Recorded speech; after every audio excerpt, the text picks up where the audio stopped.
Hello there, my name is Bruce Rain from Brankus Creations. Thank you very much for joining me today. It is 11:30 on a Sunday morning at the moment, and it has just started raining. Isn't that unpleasant? Oh well, there was a little bit of sun this morning. I was enjoying that, but anyhow, that's life. So much for that. As usual, I'll do my little hellos here. I'll say hello to Brankus Creations. Thank you for joining in the chat. Hello Jack68K, hello Steve Mac84, Frank S, Francois, who else we got? Carthor 8WT. Yeah, how are the chooks? The chooks are good. Let's see if we can see them. Can't always see them, but we can try and see them. Chooks.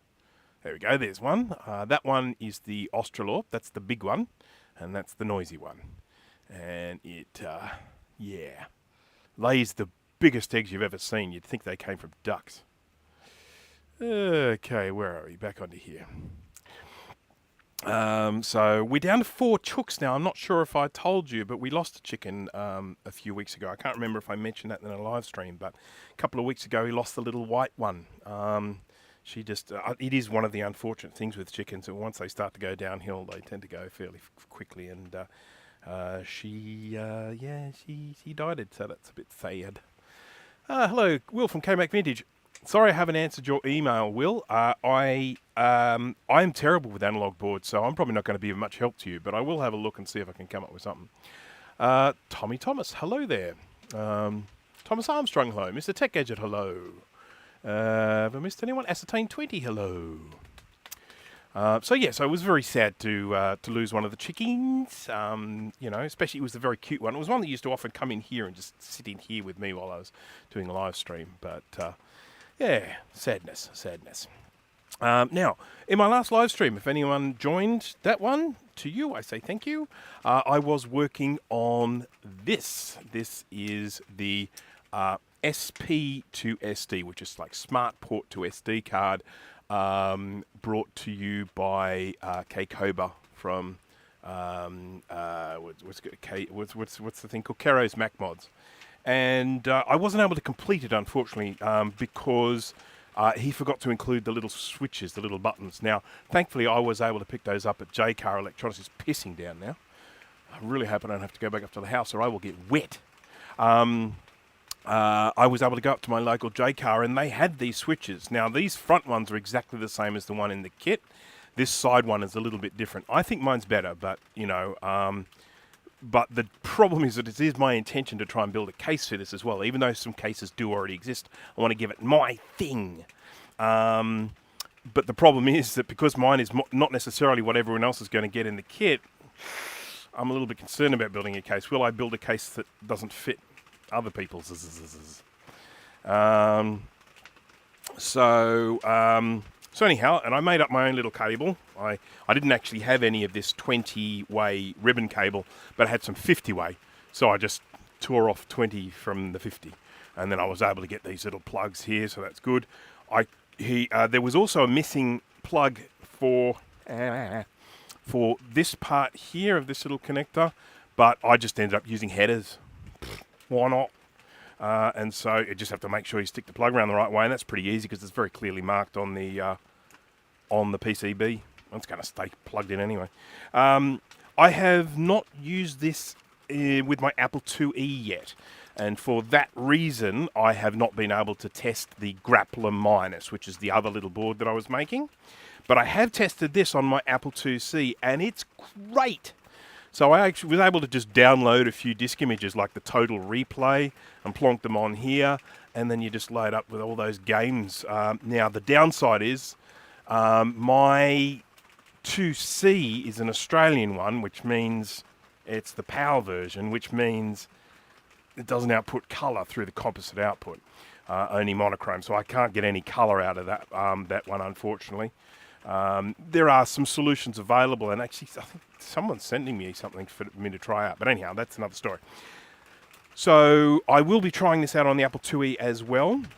I'll tell you the thing that I found amazing. When I started using my Apple IIc, I realised that I'd forgotten absolutely everything. I'm sitting there thinking, how do I copy files? How do I copy a file from a drive to a drive? You can't. You can't do it just from the command line. You have to use an application for that, like Copy 2 Plus or something like that. I've just forgotten so much stuff. Hello, Enzo. So yeah, that was a little bit frustrating for me, but oh, Jay from the House of Moth is here. Hello. Yeah. Okay. So worked first go. I mean, I didn't expect there to be any problems. It's all through-hole soldering. But yeah, this worked first go. Everything was fine with it, and it's fantastic. It does the job, and it's excellent. So very happy with that one. Leo's here. Powmax 7200 acts funny. I turn the monitor off to walk away. I turn it back on, and there's no display, and the monitor automatically shuts off. I don't actually have a 7200, I don't think, so I'm not going to be of much help to you. Excuse me. I'm sure there's a logical explanation for that. I just don't know what it is. Now, what else has happened during the week? I got a little care package from my good friends at Styri. And what we have here is Styri V5. So people would have seen me do the V3. I mean, if you followed all that, I did a video on the V3. And then they had the V4.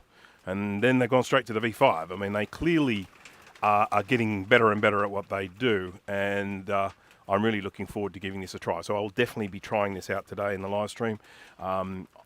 I'm also working on a short video, just a short, you know, just like the vertical YouTube-y short type thing, so that I can sort of send it to people easily, because a lot of people ask me, what flux do you recommend?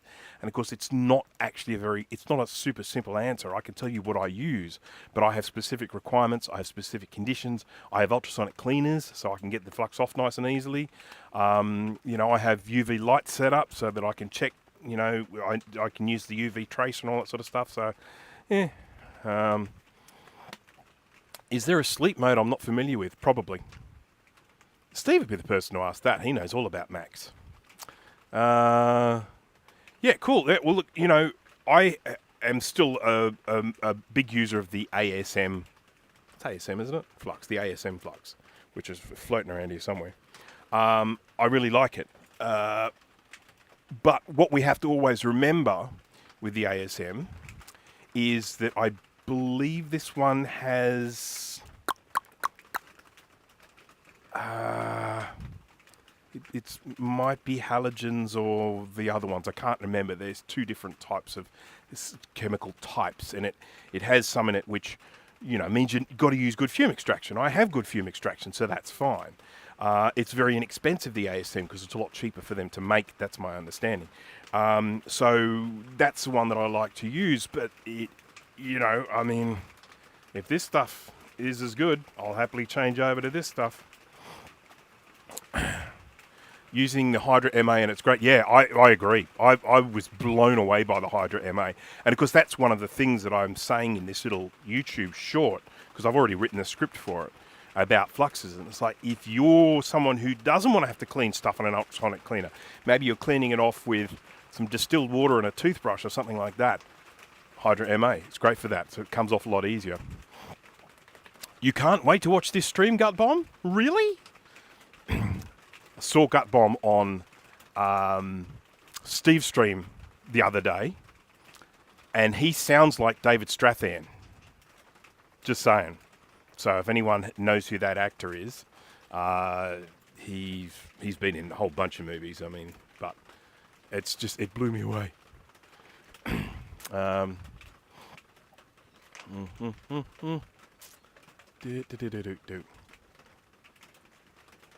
Now, yes, it's absolutely famous. Yeah, that was as Steve's live stream the other day. God, it is really raining.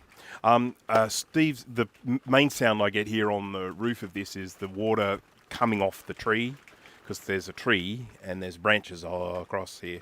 And so then they're the big droplets that come down from the tree, so it's very noisy.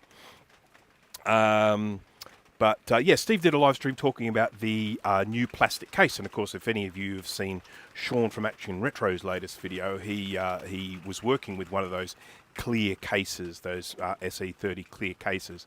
I have to confess that while it would be fun to own a clear case, it'd be a nice novelty value, it's not something that I am really rushing out there to get. I've never been someone who's like, oh, I'm going to make this big old custom SE30 or something like that. I just kind of like what's inside it. Okay. has a much better smell. Yes, I haven't smelt this one yet. The interesting thing about the V3 and the V4 and the V5, they all have a smell. They all smell nice. They smell like, they called it like cotton candy or something like that, what we call fairy floss. Yes, Steve did make his SE30 colour, so it is fancy. That's all right. The fanciest SE30 I've got has the grayscale mod in it, so you can actually, the display is actually in was it 256 shades of grey. And that's kind of cool. I like that. That's a fun mod. If I was going to do a clear case one, it would be that one. But yeah. Right. Filled it with so much crap it wasn't clear anymore. Well, that's definitely what Steve did. Oh, dear. Hungry for cookies. There we go. All right. Now, what am I going to do? Now, I had a very interesting comment from Jack68K. Is this image clickbait? He was talking about the image for the live stream, and it's not actually clickbait. It is a very genuine thing. So this guy Jace reached out, contacted me, and said, "I've got this watch, this digital watch," and showed me some photos of what it looked like, and said, "Can you repair it?" And I said, "I can try." I said, I can really only repair what I can see because I really don't know enough about these. I've got some technical information he sent me about it. And I said, I'll give it a crack. We'll see how we go. I mean, this could be a very short live stream, or I could end up moving on to something else because I may have no chance at all. But I'd like to give it a try. I am a big fan of the old digital watches that are available, sort of in the early days. Watches used to be the real measure of technology. And of course, Seiko was one of the big sort of movers and shakers in that area. They were the very first company to produce a television watch, a little black and white television screen in a watch. Now, of course, you had to have the receiver in a separate box. So you could wear it just as a normal watch, but it had these little pins across the top, and you would clip this thing on the front, and that would have the little receiver box, and then you could watch TV on your watch with the little receiver box there. I would love one of these because they are worth so much money now. They're just so expensive. People are, I don't know if anyone would actually buy them, but people are like flogging them for $10,000 and stuff like that. But, or $2,000, something like that. Big difference between 10 and 2.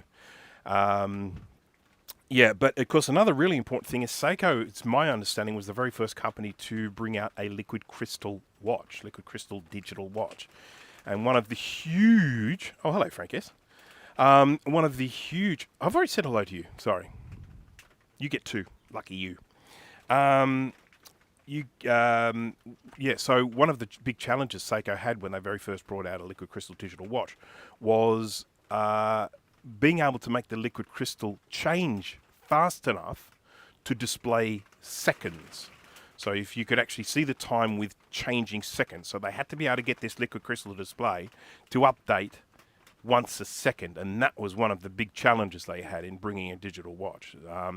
And when you consider where liquid crystal has come today, I'm staring at a liquid crystal screen right now, with these incredibly high refresh rates and in color.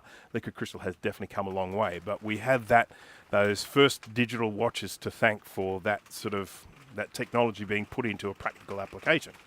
But anyhow, I will just very quickly show you some of my digital watches. This will only take a second, and then we'll see if we can actually repair this one. And the reason... Oh, jeez, my bloody mouse is doing that thing again. Right, so I have... Now, it may not surprise you to find out that I quite like calculator watches. So I have this one here. This one's still actually got a bit of battery left in it. Unfortunately, there's all sorts of corrosion over the keypad, so that's no good. I have had ones way before this, but I mean, they often broke. These are ones that are still in one piece. This is a watch that I bought. I actually got this one when I used to work at a jeweler, and they had a thing that if you sold enough Citizen watches, you could then use it to redeem for another watch. And everyone in the place used to give me their little tags for the watches they sold, so I collected them, and then I ended up getting this watch there. So it's a Citizen. We've got a Casio data bank here. This is when they started using these cool backlights. Oops. No, that's not the way we're supposed to run. Illuminator. How do you get it? I don't know. Light. Yeah. Oh, there we go. And this one, of course, this is one of the crown jewels that I got here. This one here is the Casio VD-B100 data bank with a full touch screen. I'm actually going to, a little later on, see if I can get a battery into that and see if we can get this one working again. So yeah, this one has a touch screen. That is a full, that display is all pixels. It's like, it's not like these ones here that have the shape of the numbers. This is actually all full pixel display. So yeah, anyhow, that's them. If anyone is interested in watches, that's them. Now, this is the one that I have been sent. It has already been dismantled, so that saves me from doing that.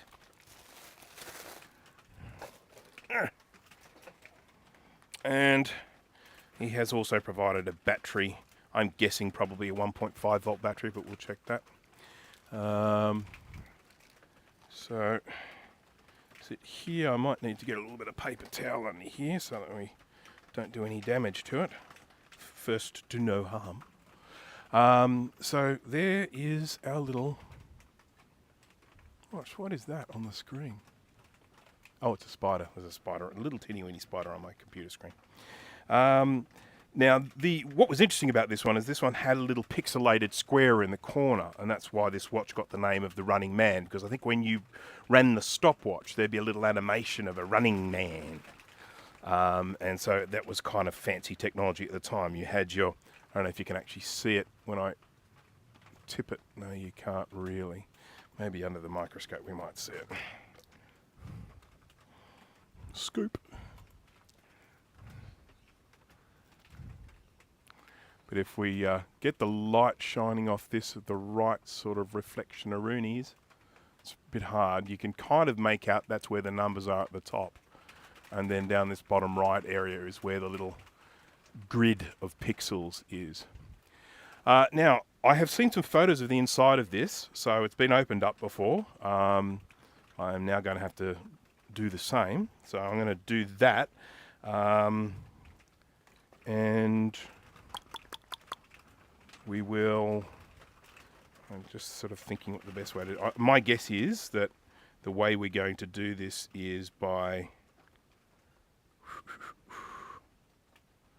probably removing this metal thing on the top. And I'm guessing the guts will come out, and we'll just have to wait and see. But that's what I'll do. That's how I'm going to start it. 0.5, hello there. Arnold's watch of choice. I'm not a very good impression of Arnold, sorry. Right. That's reference to the film, isn't it? Running Man.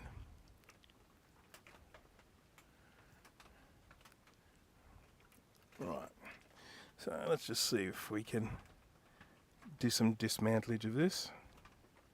Just going to adjust my vision. Yeah, so I can see someone's already had a go at this, so I think we're on the right track here. Brittle plastic. Scary.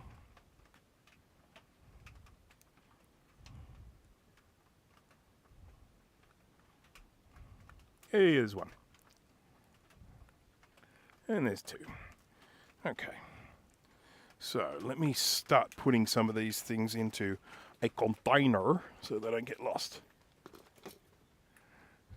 Hello, Charlie. How's it going? Yeah, Frank, I haven't seen it either.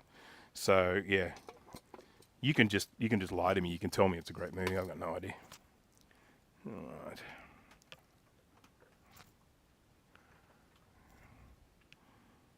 Now, what we have here, you've got the liquid crystal screen, but if you can see these little dots, I'll just zoom in so you can maybe see them.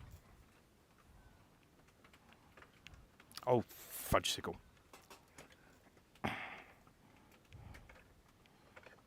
There we go. Now, if you can see all those little dots there, that's what they refer to as, they're generally called like a zebra connector. And what they do is they do actually transmit electricity sort of from the other side of that zebra connector to the front, and then that then passes it on to this liquid crystal display.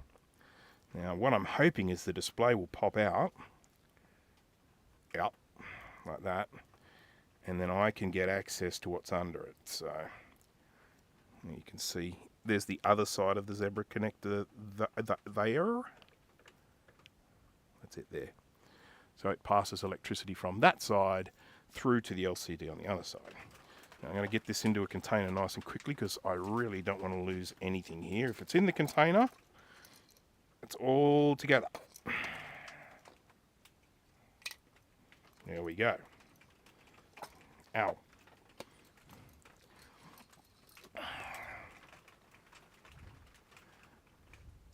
Right. Let's have a look-see at what we have going on here. So, we've got a little bit of... Now, first of all, I just should mention here, inside this is the chip. Now, normally when we see an integrated circuit, we will see a silicon chip or something like that. It's been put in a package. So, you know, whatever that package might be, the piece of plastic with the pins coming out the side or underneath it or whatever the case may be, depending on the package. And this here, because they don't really have the space for that, what they do is they actually mount the silicon wafer directly onto the board, and then they run little teeny weeny wires from the silicon to these circuits here. And then they just put like this coating on it to protect it. So it's essentially, it's a integrated circuit without the package. It's just mounted directly onto the board.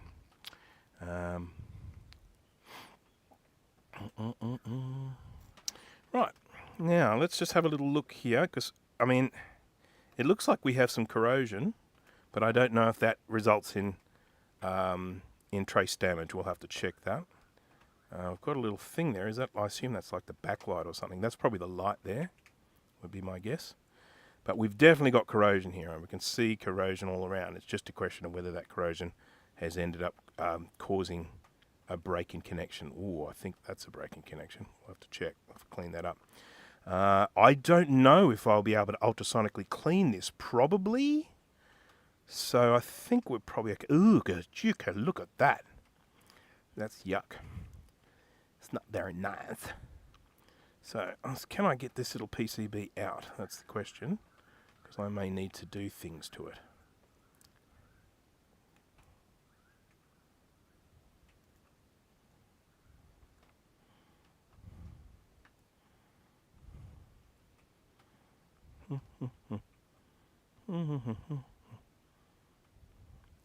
This feels like it should just pop out, so it's probably just held in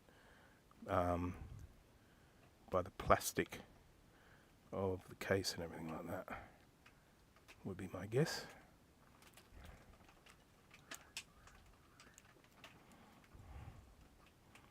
Everything about it sort of suggests that it is just able to be popped out. But I very much don't want to break anything.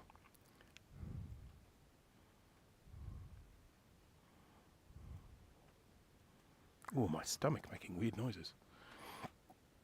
Good old glop top. Yeah, that's a very good description for this sort of chip. Man, have you seen all that stuff going on in Myanmar at the moment? God, those poor people. Shocking.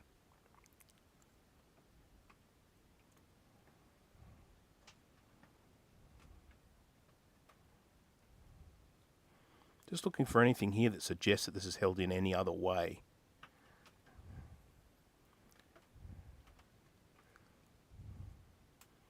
Because I really feel like this should just pop out.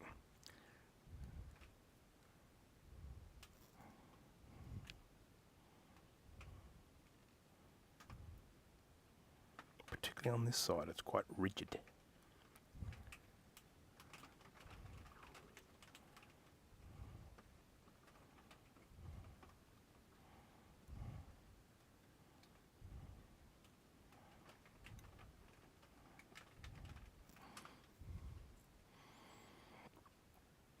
It looks like I need to desolder the 2 leads by the oscillator.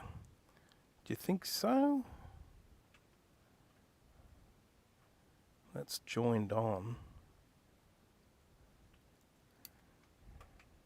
Just going to look at it side on. Got to lift the scope up for that. There's a little spring for the piezo that seems to be fairly well held in, so that's good. See, there are all these little metal tabs here that are just like resting on these things rather than being connected to them, which makes me think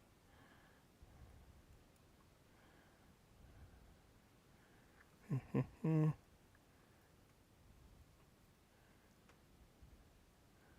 side's okay. It's just this side stuck on hard. And is it related to this screw here? I don't know. Wouldn't screw, not, I don't think it's screwed into that. I feel like it's something to do with this thing here.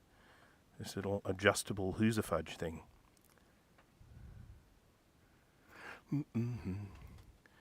Yeah, I mean, the screws by the battery terminals could well be it. I suppose there's no harm. There's no harm in actually undoing them, is there? No.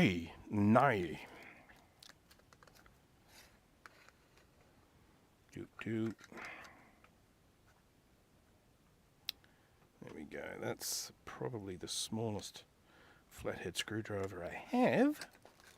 I've actually got a like a little watch repair kit thingy me ningy.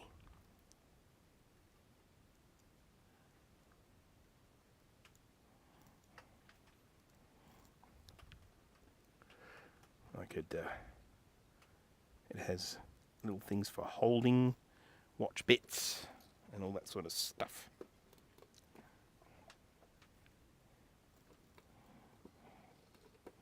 Come on.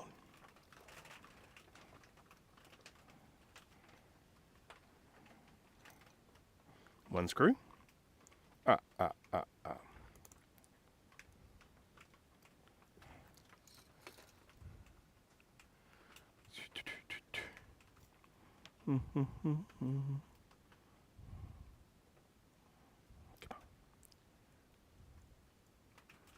This is so hard to do because I can't look at it.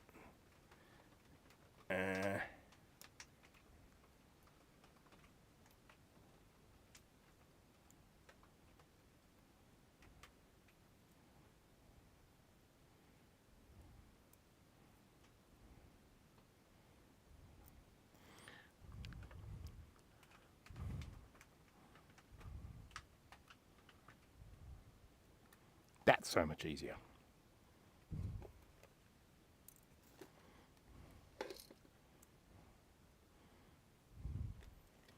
Okay.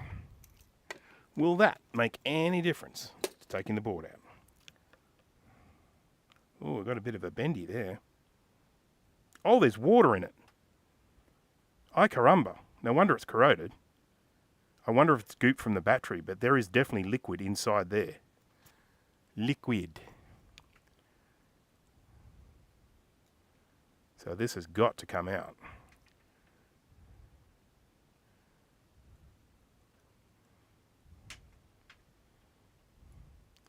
I feel like this thing here has something to do with the not being able to remove this. Maybe, yeah, that is, okay, so that's is that a screw for removing it? Okay. I thought that was an adjuster, but it's not. It's a screw for removing it. And I think I think you guys were telling me that. And I was not listening. So, sorry. Retro Techie, hello there. Yeah, so I was actually thinking that those little screws were like an adjuster. But they're not. They're just screws. They're just good old-fashioned, how's it going, simple machine screws. Inclined plane wrapped in a thing.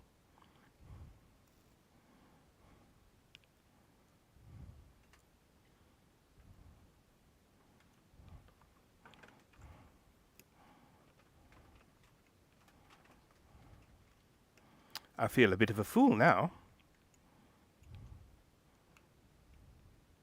This is not thin enough, this thing here. So let's see what I have up here. I'm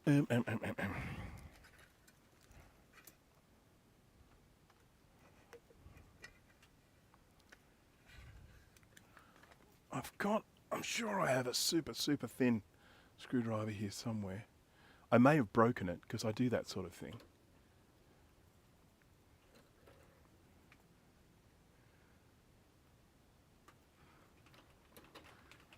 Because I do have lots of very tiny things.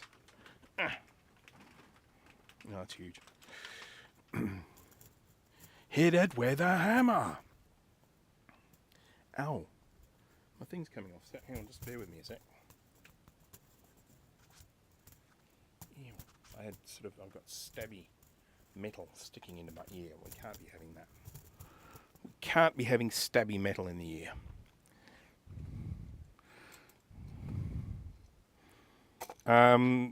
Yeah, so this is really worrying, the fact that there's liquid in here, because it could, of course, have created a short circuit, you know, if the power has been applied to it. So it's a little bit disturbing.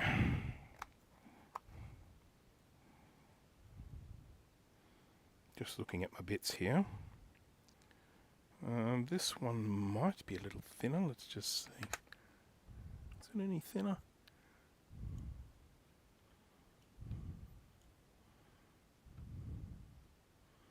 Goodness gracious.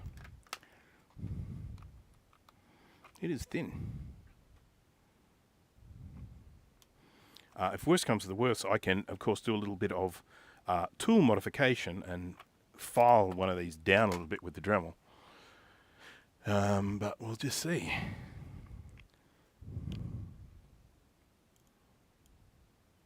The other thing I could do is I can maybe get it started with a scalpel. Because the scalpel's nice and thin. Like this.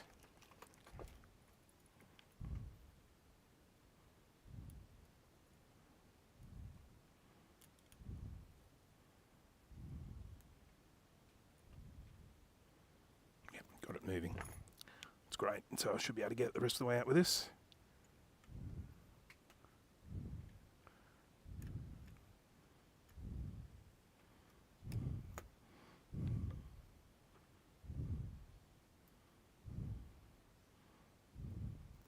Piffle. There we go.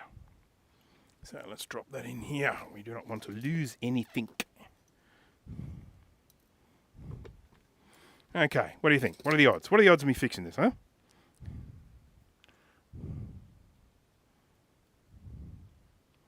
Yeah, look at that. Look at the gunk in there. It's going to need to be cleaned. For sure. And I think I can just drop this whole thing in the ultrasonic. That should be fine. It's just sort of plastic and metal.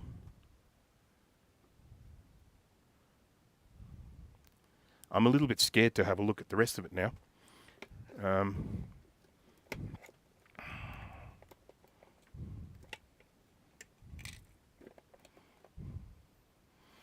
All right.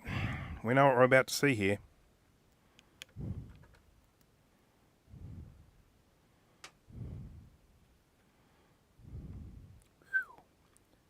Goodness me. Look at the sponge. Will ya? Look at it. Just look at it.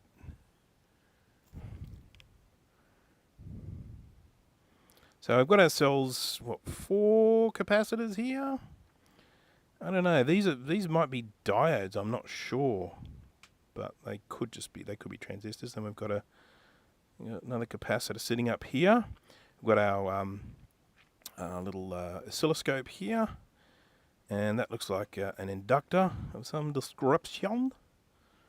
And really, to be honest, I suspect that the majority of the damage is just around here. I assume this is a little potentiometer or whatever for adjusting the speed of the watch, would be my guess. Yeah. Well, the first thing we have to do is clean it up, and I'm going to get myself a nice fresh scalpel for that, because this scalpel is rusty.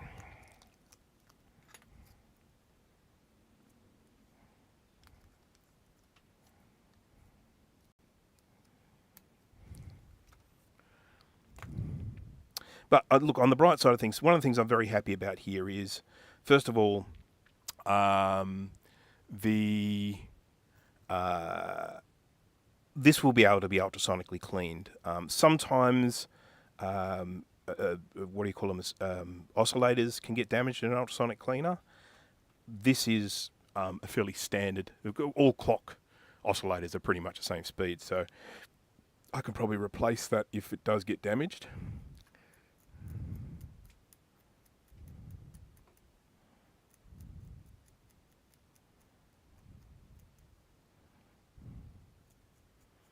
Interestingly enough, after cleaning all that away,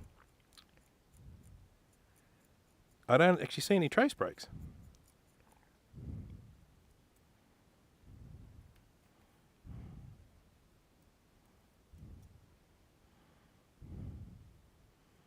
I assumed I was going to have to do some trace repair on this side, but it does not look that way.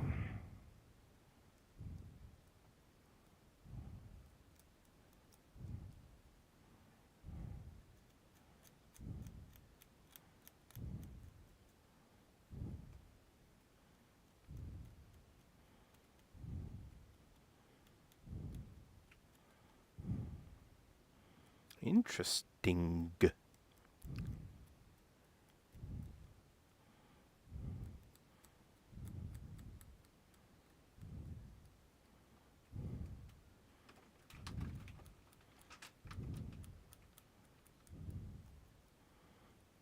Yeah, the more I look at this, I feel like the less likely it is that I'm going to have to actually repair anything. I think it just needs to be cleaned.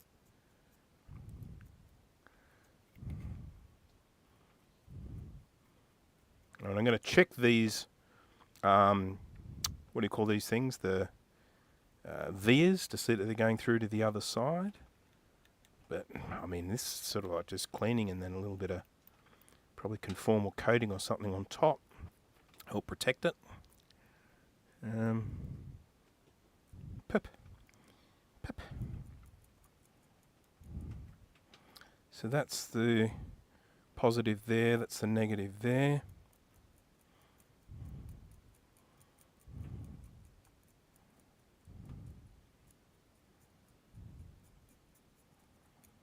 So the worst we've got is this damage along here, but I don't feel like there's any damage anywhere else. We will check. Hello, Paul. It's all right. We were just killing time until you got here. Oh, that joke just never gets old.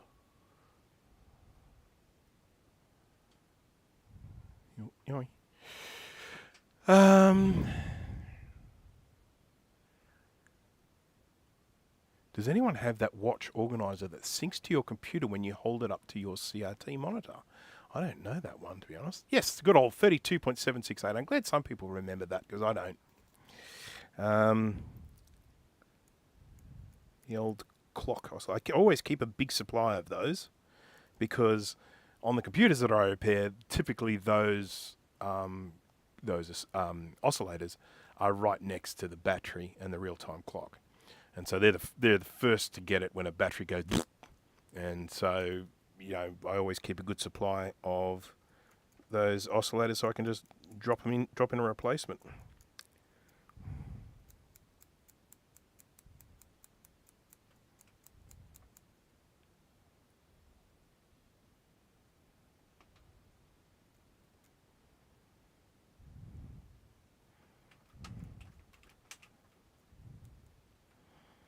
So there's this little bit here I'm a bit concerned about. What do we see here? Oh, it's got to move down a bit again. There we go. That should be enough.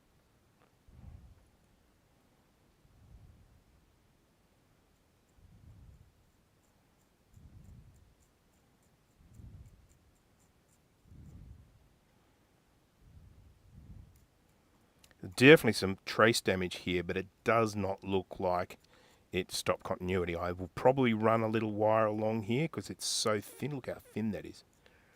But I don't think it's actually impacting on continuity. But at least we'll get to try out the flux.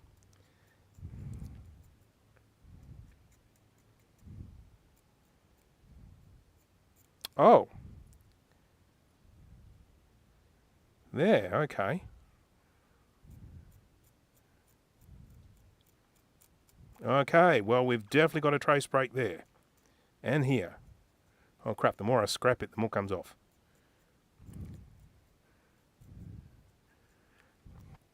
All right, so we're going to have to run a wire along here. I might even see if I can get it to poke through to the other side. And we're going to have to run a wire along there. I really hope that doesn't impact on the battery sitting flush or anything like that. But we'll just have to see. Just have to hope for the best, I guess.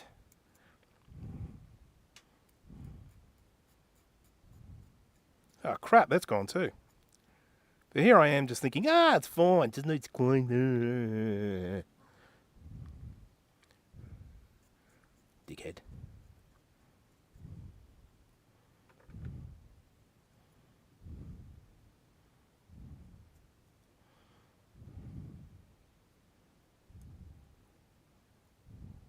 Just going to have a look at this as well. Have my concerns.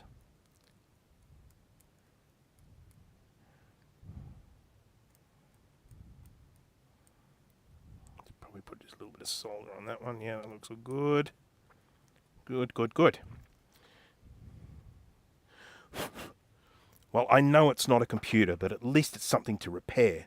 So we can all feel good about that, can't we? Did I just spit on it when I blew on it then? Probably.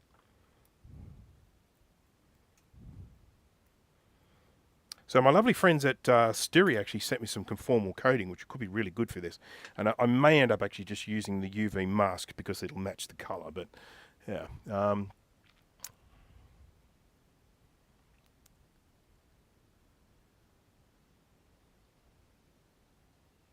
Did they try a fresh battery? Well, there is a fresh battery, and my guess is they probably did try and put it in there. But of course, it would be hopeless. Just hopeless.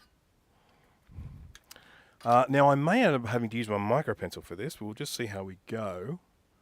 We will see how we go. Beep. Let's get some wire. I'll just find the most appropriate sized wire. I carry two different sizes of wire.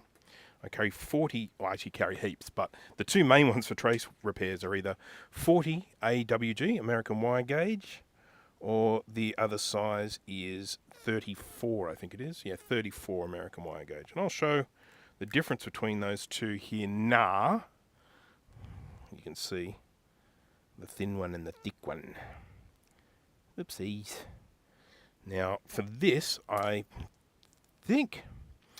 kind of thinking for this one here, use the thin one because I think it would be better for it to be flush. So I think probably the thin one there. Actually, I think I'll use the thin for all of it. So there.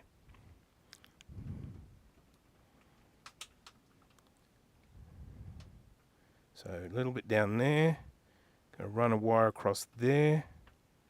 Yeah.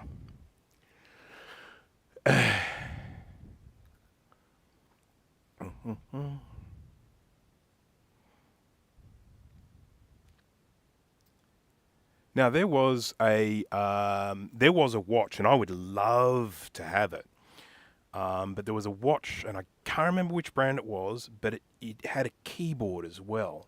And what you would do, it was like a computer sort of thing, and you would take the watch off and plant it onto the keyboard. And so it had all these sorts of functions and stuff that it could do. And then, yeah, you could then take the watch off, put it on a little cradle, and stuff. Now, I need to put on this is my flux here. I'm just going to do this for a sec. And just for scale, by the way, I don't have a banana, but here it just gives you an idea of the smallness we've got. And if you're also thinking about how thin the wire is, well, the wire is there. You just can't see it. I know you can see this wire, that's there. But the wire I'm going to use for the repair is right there. But I can't imagine you can see it. So that just gives you an idea of scale of what we're dealing with here. This is my flux, my Stiri V5. I'm going to be giving it a try for the first time. I need to put a nozzle on the end of it. You can buy these nozzles. I just bought a packet of them. Look at them. 100 of them. I mean, there's not 100 in here anymore because I've used a whole ton of them, but it had 100. And they're size 14G. They're these dark green ones. I really like these ones. They allow a lot of squish through. A banana. Australia is a metric country. Where did the banana thing start? I mean, whenever I'm on Facebook now, every time I see someone post a picture of something that's got a banana, and it's like banana for scale. And I just thought, where did that start? I see it everywhere. How large is it? Oh, it's 6 bananas wide. All right, let's change to the scope view before I get in trouble with Jay from the House of Moth. He gives me a lot of grief.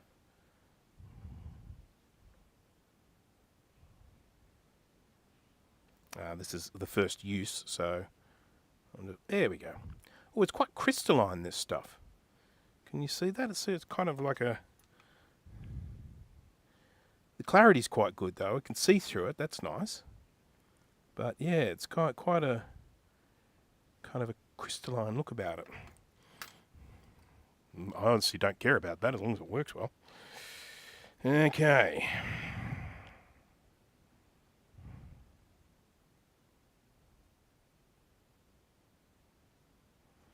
It's nice. It's doing a good job there.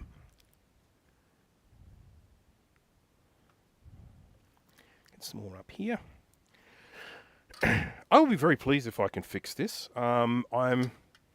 You know, I love the fact that there are people collecting and restoring these sorts of old watches. Brings me joy. I'm going to have to probably test this thing too to see it works. I don't want to twiddle with it too much. One of the things I learned from repairing things, I remember this was, yeah, no, I think that's probably going to be all right. We'll probably just need to clean. But when I was reading someone's, they wrote a book on repairing things, and one of the first tips he said at the beginning was, if there are any like adjustment potentiometers or something, that don't twiddle with them. That is always the first mistake people make when they're trying to do their own repairs.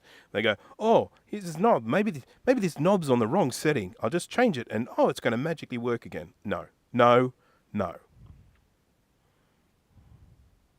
This smells beautiful. It's not overpowering, not at all, but it's got a nice scent. Nice skent.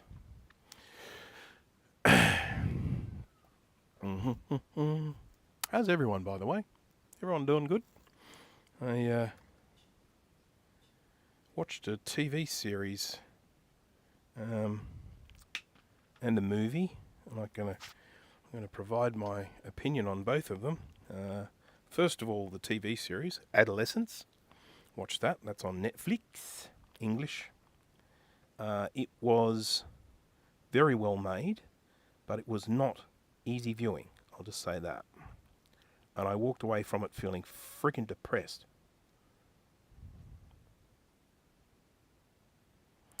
And Rudy is here. Hello there, Rudy. Rudy was on Steve's stream as well. So the other day when Steve did a live stream, he had some guests on. He had Gut Bomb on, he had Rudy on, and he had MacFX. I've forgotten his name. Someone will have to help me there. The MacFX guy. And I'm terrible with names. Sorry about that. Sorry, MacFX guy. Mark. There we go. Thank you. And yeah, it was good. It was really good. You know, sort of. Steve was showing off. He was first of all helping. You know, trying to help with the clear case, just to let everyone know that there was a. I think it's finished now, but there was a. Funding thingy, what do you call Kickstarter for the clear case, and but then also showing this absolutely insanely cool little thing created by, I think it's by Rudy and Gut Bomb. I don't want to give the wrong credit to people here, so people can correct me if I'm wrong. This Macintosh SE30 diagnostics tool, and it's nifty as, really nifty.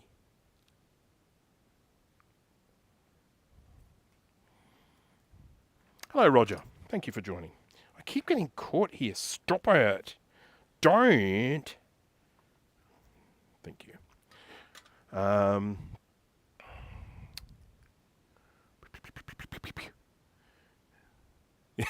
I've been drooling over the board. It's a very, very clever thing. Um, I'm not actually sure if I have any busted SE30s at the moment, so I'd have to break one if I was going to test one. But um, yeah, it's just a really nifty thing that shows you all the data and address lines. Make sure that. But the thing that I thought was really, really clever was setting up all those probe points on the board. So if you're needing to do your testing, all of those probe points are really clearly laid out in front of you on that board. And in particular, things like the voltage and the clock signals. The fact that they've done little breakout points for the clock signals. Just fantastic stuff. Really clever, very thoughtful stuff. Really people thinking, using their brainses. Okay, that's good. Just going to do, I don't like this side. I want to fix this up a little bit more. So this is basically how, for anyone who has never seen me do trace repair before, this is how I do it. I use these very thin wires. I use flux. Flux is absolutely essential. You've got to get these things well saturated with flux to make that solder just sort of flow around the wire, and then just, so you can actually see, if you were to look at that side on, it would almost be like a triangular shape where the wire's sitting on the top and the solder comes down the sides and solders onto the trace underneath, and it provides a very, very good, perfectly adequate repair.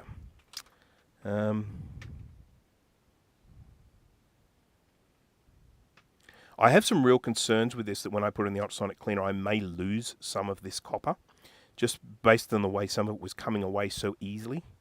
But, it doesn't work at the moment, so we're not going to be any worse off if something does happen in the ultrasonic cleaner. I'm using quite a large soldering iron tip at the moment. I probably could use a smaller one, but it's getting the job done, so I'm not too concerned. I generally get one side done, and then I get the other side done, and then I tidy it up. Oh, welcome for that, Paul. No problem at all.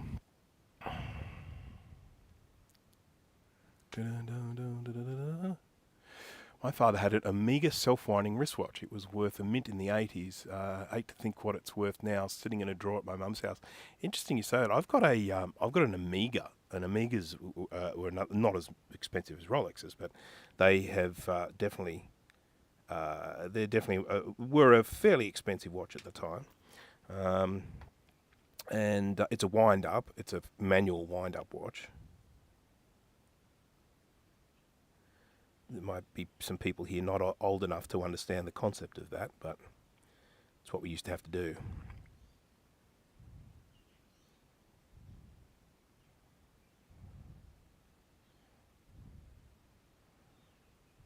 Need a little bit more solder here.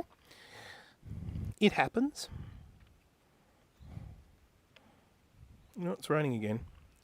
Oh no, it's raining again. Ba-da-da-da-da-da. Ba-da-ba. Ba-da-ba, ba-da-ba, ba-da-ba-ba. Getting into a little bit of Supertramp there. Once again, people may not be old enough to remember Supertramp. I am. I'm an old fart.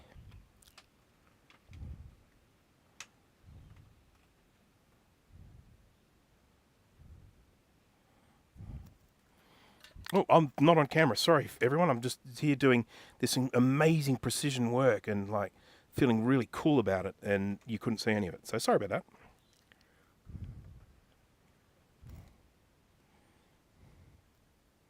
I don't want notifications from you. Shut up.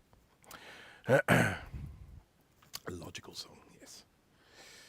Do you ever use paste in any of your repairs? As in solder paste? Is that what you're referring to? Solder paste? The way you pronounced Amiga made me think you said Amiga. I was like, oh, in Australian, they're the same.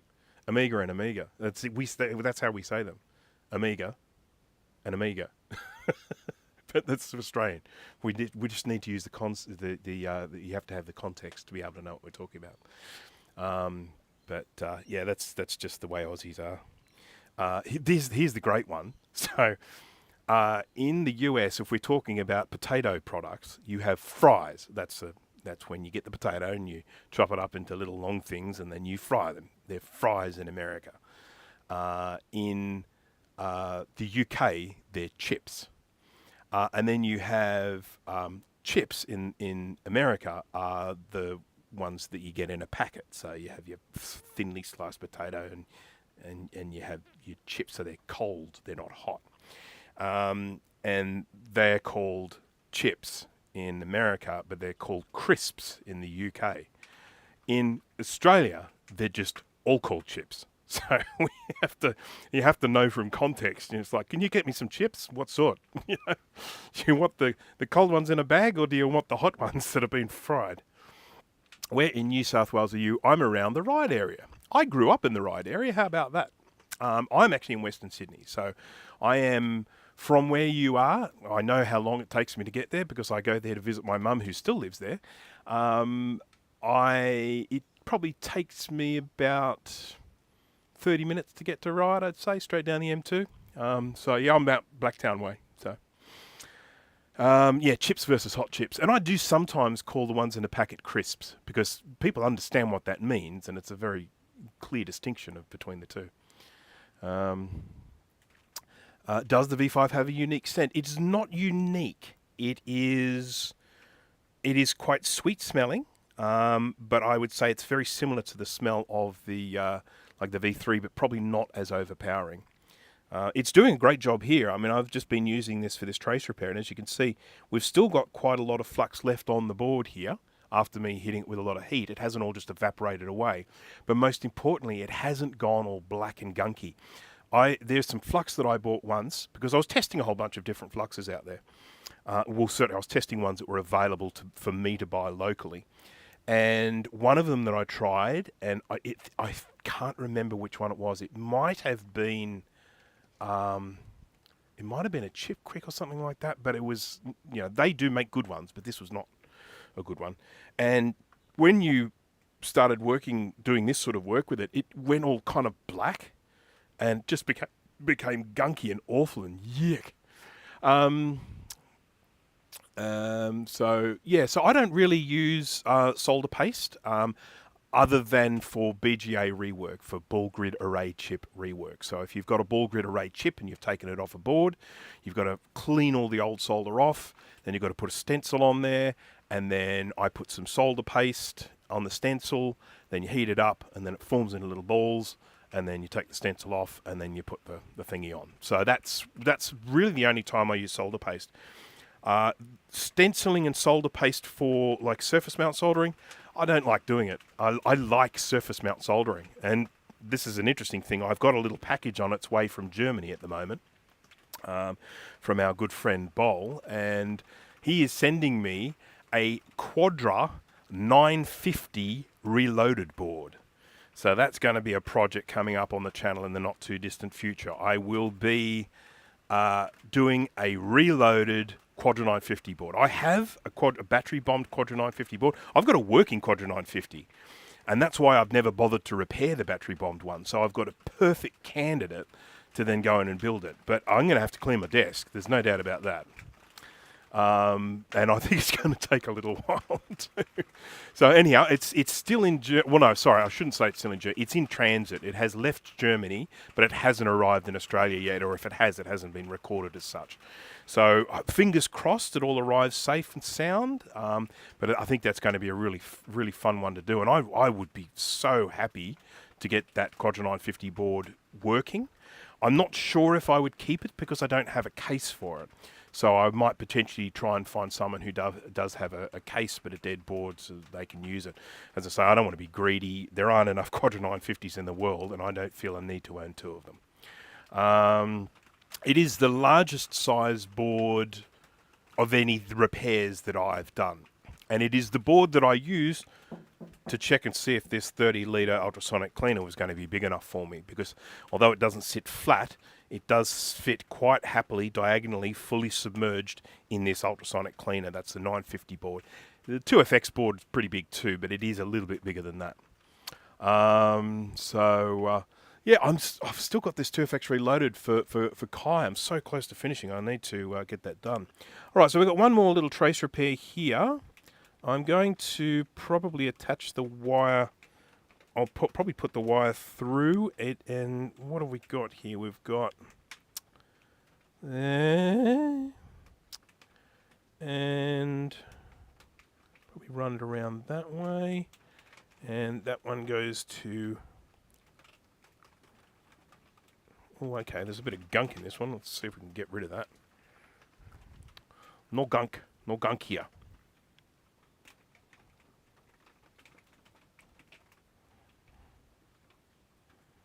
Gunk hole. Okay, so it's this one here. So I'll run the wire through and I'll just solder it down onto this little patch here, I guess. I feel like they've made all of these pads quite large. Maybe they were using them as probe points. Needs the PSU. Yeah, I mean, I think in this day and age, because those PSUs in particular were very problematic. Like someone's actually said to me, pray that you never have to recap yours. And I haven't had to yet, but I probably will one day. But if that does end up happening, I may end up just getting a modern power supply and putting it inside and just jimmying the wires, because I'm not really sure. As like, people just talk about being all really bad. Carthor, hello there. Yes, Carthor, this is an issue that I go through every year, and it happens, I go through it twice, because when sort of like my friends in the US or Europe, when they change to the summertime, you know, the daylight savings time, then it's kind of, I get a bit more of an hour gap there, and then when because we're still in daylight savings time, but when we change out of it, which is not far away now. It's very soon, I think. When we change our time here, we then go another hour away. So it means that I end up having to start my live streams earlier so that you guys get them at the same time. Yeah.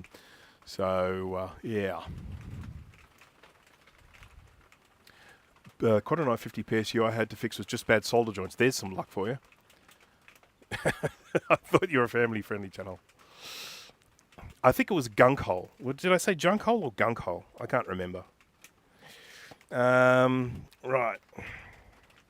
So we're going to feed this little guy through this hole here. Just like that. Just like that.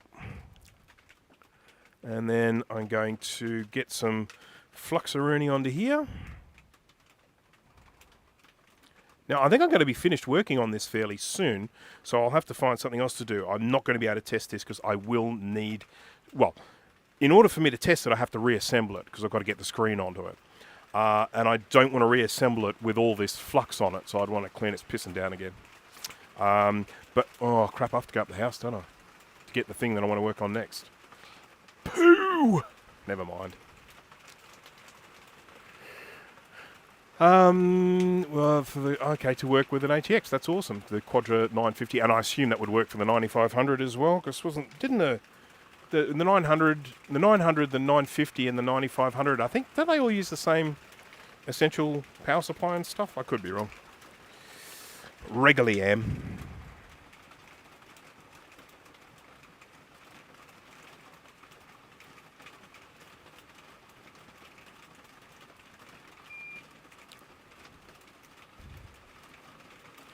Got that song in my head now, that Supertramp Raining Again song. It's very apt because it's pissing down.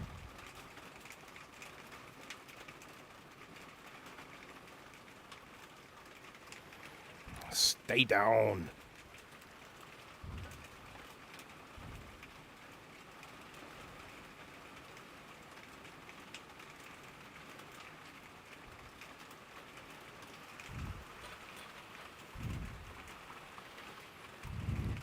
Could you IPA clean it? Might be a bit more gentle. Yeah, I could.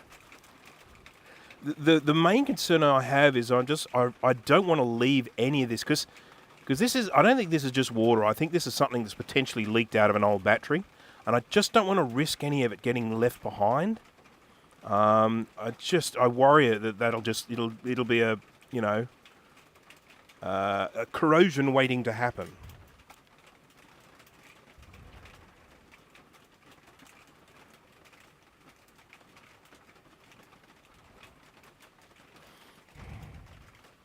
I've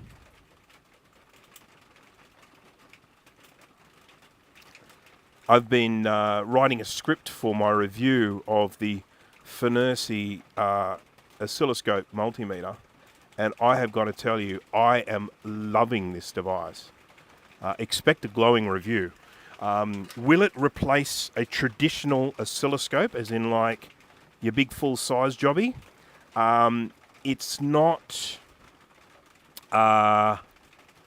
for some people, it will not. For some people, this will not have the resolution. It will not have the sort of the features and the functionality for some people. But if you are like me, and the main thing you use an oscilloscope for is either checking a clock signal, checking like an analog audio or a video signal, checking for what would you call them, fluctuations and stuff like that. If that is what you're doing, the little Fume 2C53T is on the money. It's a great little thing. So yeah, I'm going to be hopefully finishing that review fairly soon.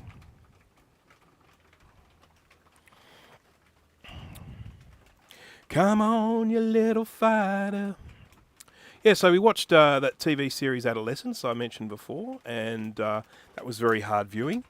And then we watched Kinda Pregnant with, what's her name? Amy Schumer? Does that sound right? Am I getting that right? And that's awful. I mean, we laughed a couple of times. There are a couple of times where there was a few little giggles in it, but on the whole, it was a pretty bad film. Sorry to say for anyone who was like hoping it would be a cracker or something like that.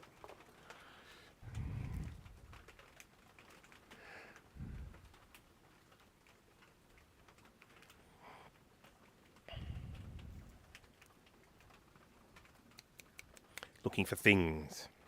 Oh, that's not the right one. That's the big fat one. That's the 3mm. I need some solder wick here, but because it's such a small area and small and precarious area that I need it, I want to potentially do this a slightly different way, in that I want to... I nearly gave myself a bloody manicure with my clippers there. Right. I want to just try and get this flux off here without... I may not even need to, but we'll see how we go. Without wrecking any of the repairs that I've done. Oh, now we've got even more. There we go. That'll do. That's enough. I'm fine. How are you? Right.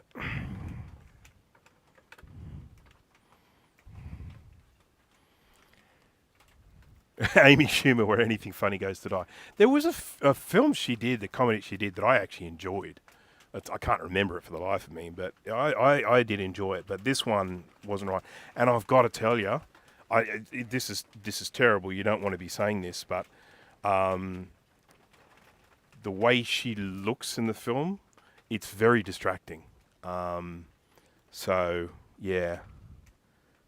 I know that sounds terrible, and I don't want to be one of those people, but it is quite distracting.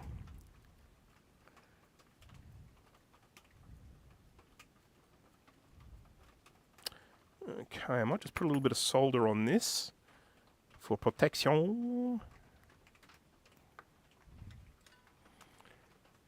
Are you talking about here or here? This is okay. I am actually... It's interesting you say that, because I am about to actually grab the multimeter and do some tests, because I want to be sure before putting the whole thing back together again for obvious reasons. Right, so I'm going to grab my multimeter. Now today I am going to be using the Fume, because I'm in the middle of testing it, so I kind of have to use it. And there we go. So, I'm just going to put this onto continuity mode. Nice loud beep on this one. Nice loud beep. No no light on it for the continuity, which is a shame. Because I'm always mindful of people with hearing issues. People that are deaf or hard of hearing. Your statement is invalid. Yeah, so that, you know, with the continuity, it's really nice if there's a visual cue as well, instead of just an audio. And that's one of the things that I really like about the Kaiweets multimeter that I use. But, you know, that's not going to bother everyone. That's sort of... All right, so let's do a few little testaroonies, shall we? I'm going to just pop one probe here. And this one should be going to positive there and there. Yep, so we're all good. Continuity eyes there. We'll put one there. And we'll go there, there, there. Where does that go to? Goes to there. Yep, cool. Goes to the other side of that capacitor. Let's try from here to... Yeah, that's good. Here to here, that's good. So we're looking good. I mean, all of those damaged traces that were there have all been repaired. So I'm feeling like there's a fairly good chance that this thing might work. I'll just have a look around here because we do have some corrosion there as well. Good. Oh, careful. I've pushed down the little light. I'm going to have to unpush that. I was worried that would happen, that I would forget that that little light was there and I'd squish it, and I did that.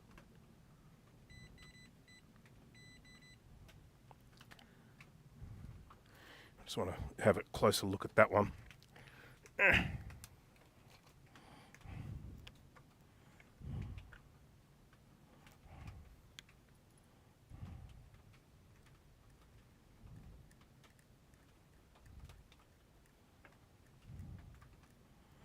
It's ugly, but I think it's okay.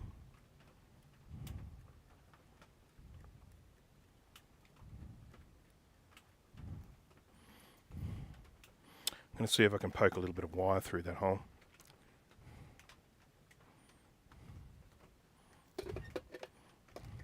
Get rid of the junk.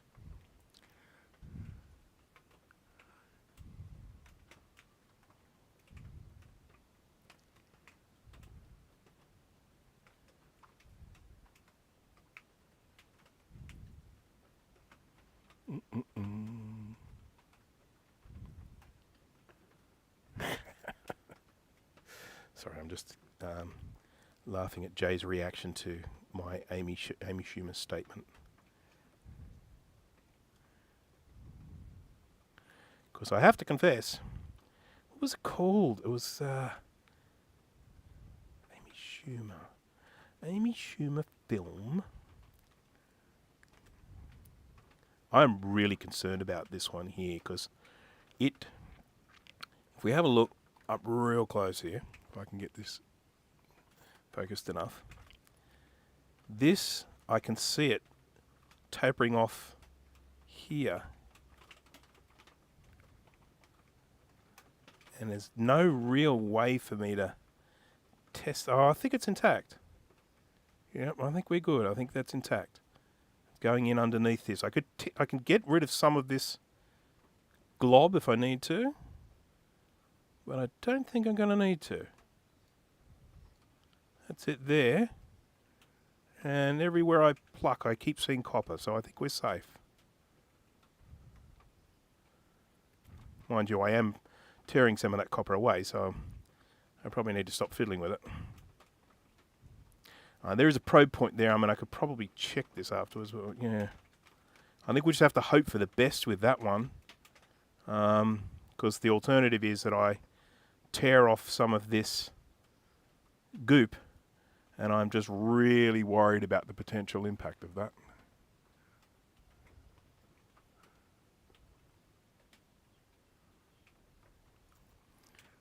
What do you guys think? You think we're safe?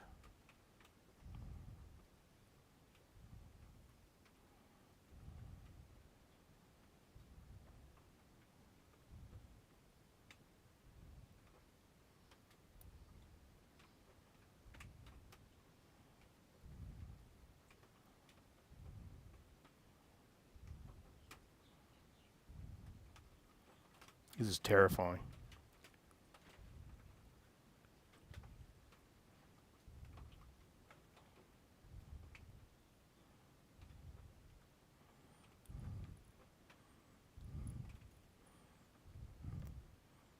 Everyone else terrified?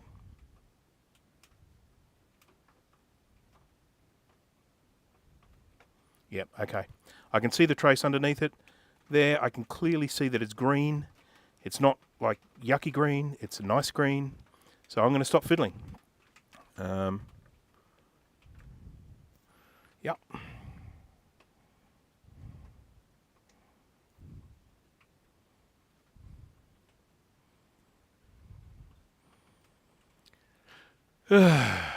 Phew. Right, okay. What are we doing? What are we doing? Getting another little bit of wire, just going to poke it through this hole, solder it down, and then that will be done. And then I guess I have to just think about, do I take the risk of dropping this into the ultrasonic cleaner? I think I have to. I won't put it in there for long, but I feel like I have to, just simply because there is so much green corrosive stuff on this board. And if I am unsuccessful in removing some of that, I can just see this getting worse and worse and worse and worse. So all I'm doing with this wire is just to make sure that we're getting through that via, that we're getting from one side to the other. That's it. Because I'm just concerned that with all that corrosion in that via, it may not be still going through. It's only a 2-layer board by the looks of it. I don't think there's any in betwixt layers.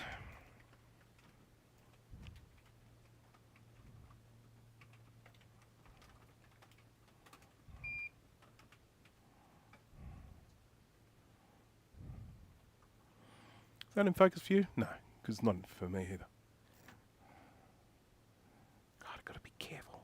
Don't push too hard. Look what I'm doing to the light.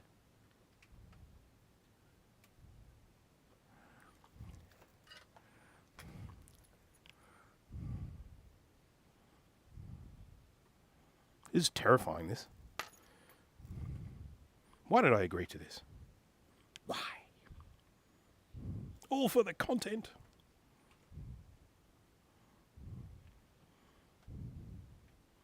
Hope everyone appreciates that.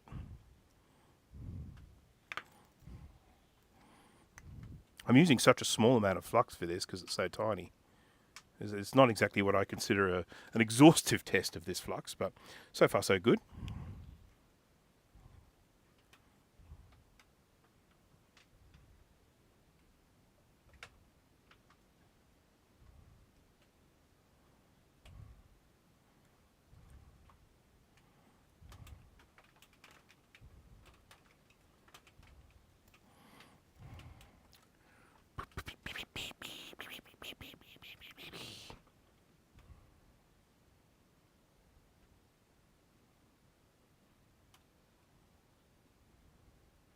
There we go, that's what I wanted. I wanted a decent sized glob there. Just on this side. I wanted a decent sized glob on this side.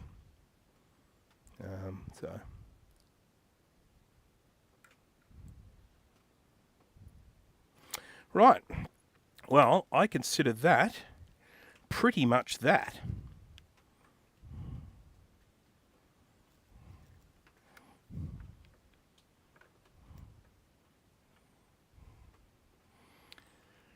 All 31, yeah, that's right. It's all 33 now. Stacking them on.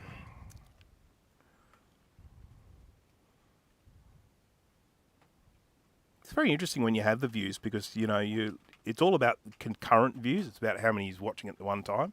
You get to the end of the video and it says, oh, you've had like 100 views. And it's like, oh, because people have come on and then they're dropped off.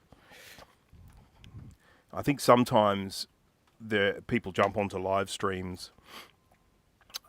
Sometimes it might come up on their feed or something like that on their homepage, and then they look at it and they think, what the hell is this shit? And then they leave. Why would someone live stream repairing a watch? What sort of idiot would do that? This sort of idiot. Yeah, let's do some smashing. Shall we do some smashing? I'm going to do some smashing. Smash that like button. I hope that didn't hurt anyone's ears. Like that smash button. Ow! Splinter? Ow! Where's my isopropyl alcohol? Can someone please tell me? Here it is. Cleanium. That's what this is actually. That's what they call this product. Cleanium. It's not actually. I mean, I'm just using the bottle. The stuff actually came from a bigger bottle.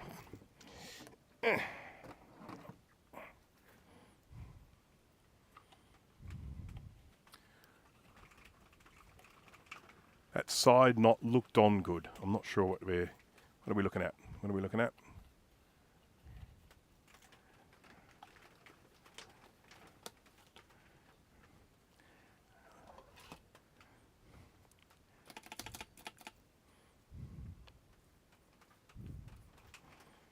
Hello, chicken.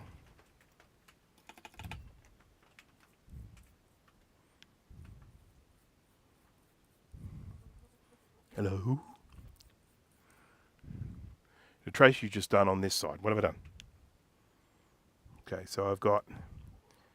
Oh, that one's come off the side a little bit.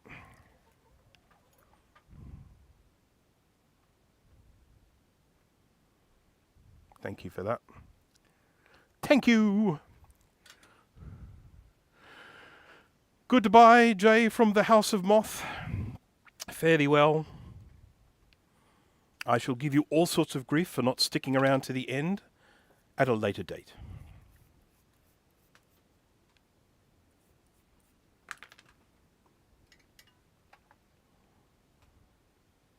Ow. Poo! It tells you.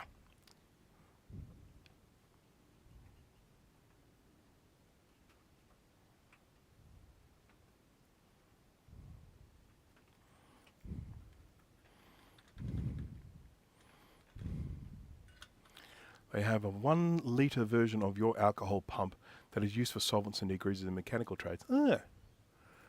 Like this little guy.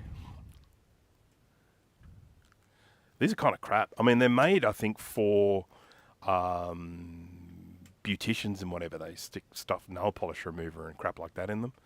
But the pumps aren't too good. So I'm just cleaning this up a little bit with a toothbrush. I will still ultrasonic it for a little while. I just want to get, see, one of the things that ultrasonic can do that I can't do with a toothbrush is it can get gunk out of like these little holes. See these little holes? And I can't do that.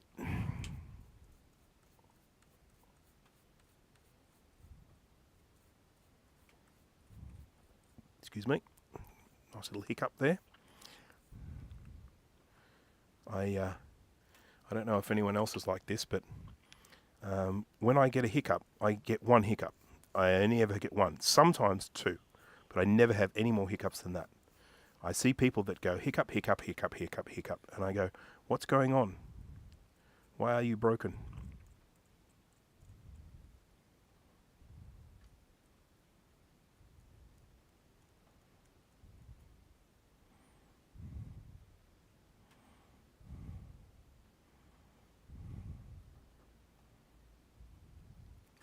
Is that busted trace? That's 2 busted traces. That one should be going to there. And that one should be going to there. So that would have impacted on our screen. That one I assume is just a ground, because it's going to this big thing here. But this one is going to the screen. So that would have been a problem. So we're not done yet.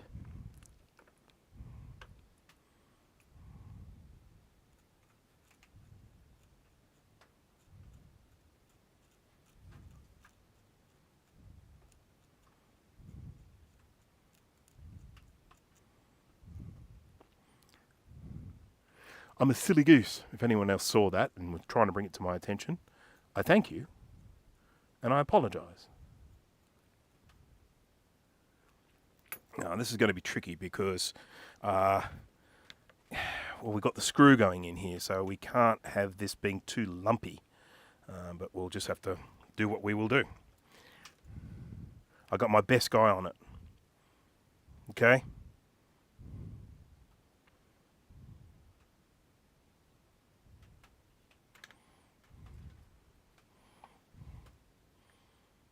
if I had a laundry tub ultrasonic cleaner, I would use it for my laundry. I've actually got some laundry in it right now. Interestingly enough, it doesn't work terribly well for large amounts of clothes. It will work fairly well if you stick a garment in there or a couple. But once you actually start putting large amounts of clothes in there, when the sound comes on, it just dulls it. It absorbs the sound waves and doesn't get through to the rest of the garments. So that will all be in my follow-up video, which I have already started writing the script to. You know, the most amazing thing about doing that ultrasonic cleaner, you know, what I find to be quite extraordinary, is how many people leave comments and stuff for that video telling me why that ultrasonic cleaner won't work. And I sort of feel like that's a little bit like, you know, I don't know, me making a cake and you telling me what it's going to taste like. It's like, I have it here and I use it. So how can you possibly, from the other side of the planet or whatever, tell me that this thing that works doesn't work? It's just, it's so weird. I'm just amazed that there are these people that do that actually get out there and conclude, you know, after just seeing that video, that my ultrasonic cleaner won't work. It's just the weirdest thing. Don't you think? Right, so this is going to be a bit tricky. But Tricky's my middle name. It's not really.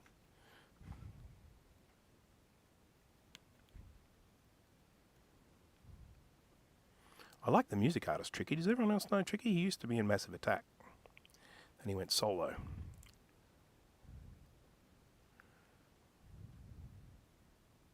And I'm a fan.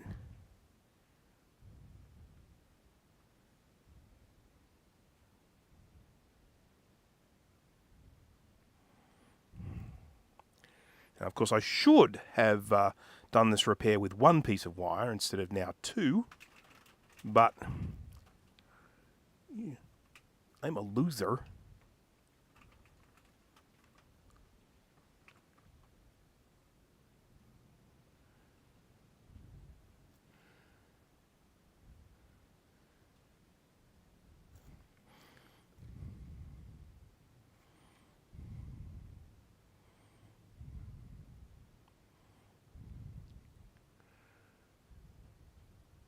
Yeah, the whole cancellation of sound waves thing is very bizarre, and it doesn't matter how many times I tell people, this is not the case. This is not actually what happens. They still like to declare it. They still like to declare that the information they're providing me is the correct information. It's like, well, it's not, and I can actually prove that. But you know,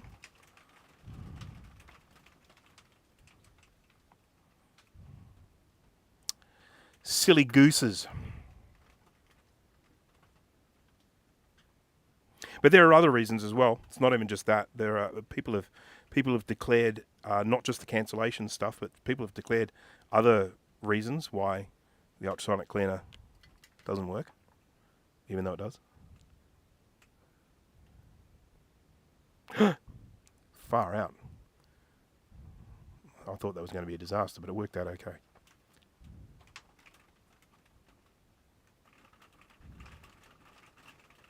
Oh, poops.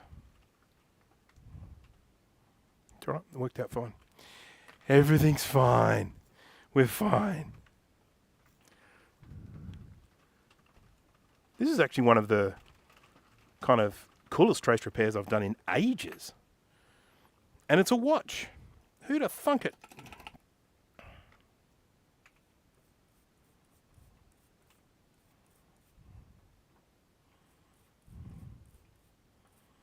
Okay. Okay. Now, I don't like the look of that, but I think we're okay. Oh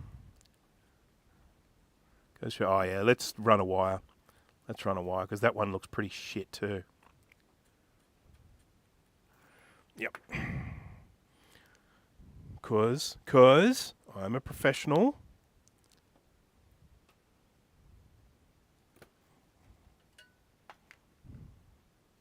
Might put the wire in first, just in case I block the hole.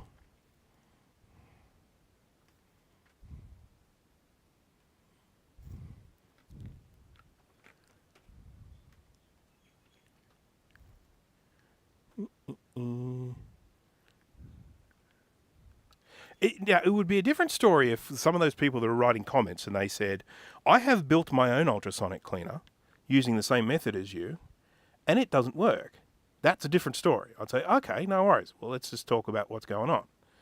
But the fact that these people have not built their own, they have just come to this conclusion just by watching my video. Weirdness. People are odd. It's the wrong end of the tweezers. That's good. That's good.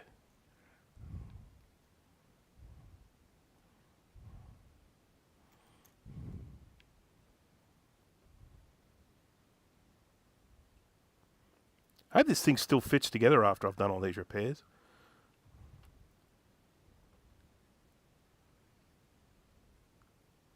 There we go. That's safe. Safe as houses.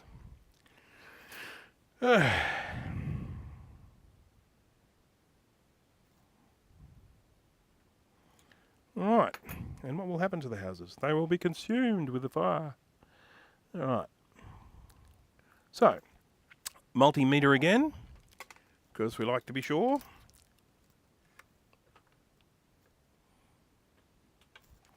We're going from higher to there, good. And they're good. I hope that I've got them connected to the right thing, because, I mean, I can only assume so. Yeah. Alright. Well, I think we're done. Just go have a once over. Oh, I need to disconnect. I'm sorry, sever this wire. Severed. Is that covered to this side? I might put a little bit of... I'm concerned that this doesn't go to this side well enough. I'm going to put some more solder on this. It's going to end up probably covering the little minus sign, but I don't feel like... I feel like that's a relatively minor thing. There we go. That's good. That's good. Good. Good. Good.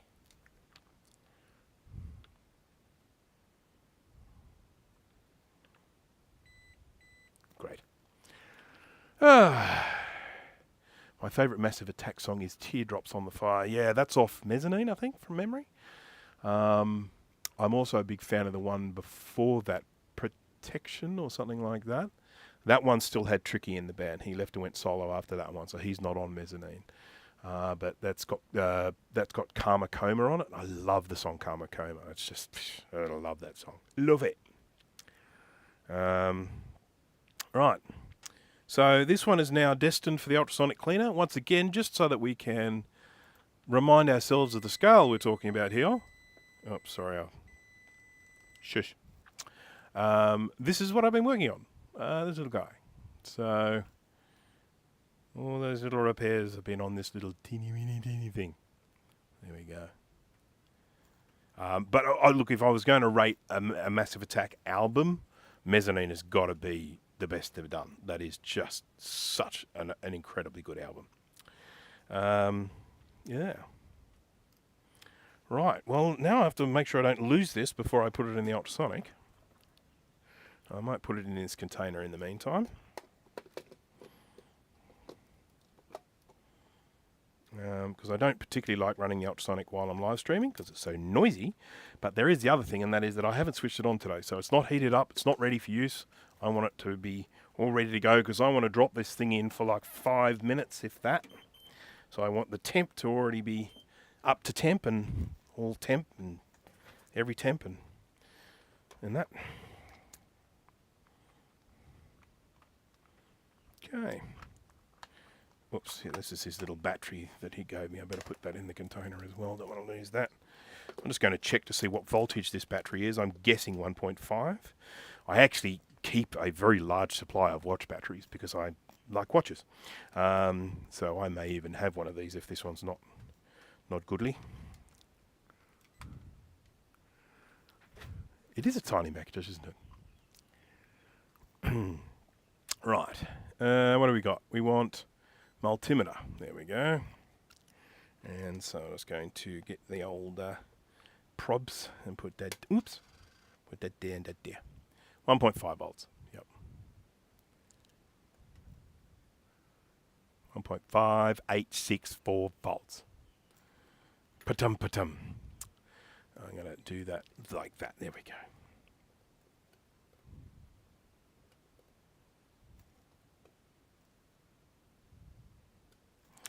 Right. So that is a fresh battery, so we're all good. Will the ultrasonic cleaner hurt the tuning cap near the crystal? I don't think it will. I don't think it will. I can't say for certainty, but I honestly don't think it will. I'd be more concerned about the crystal.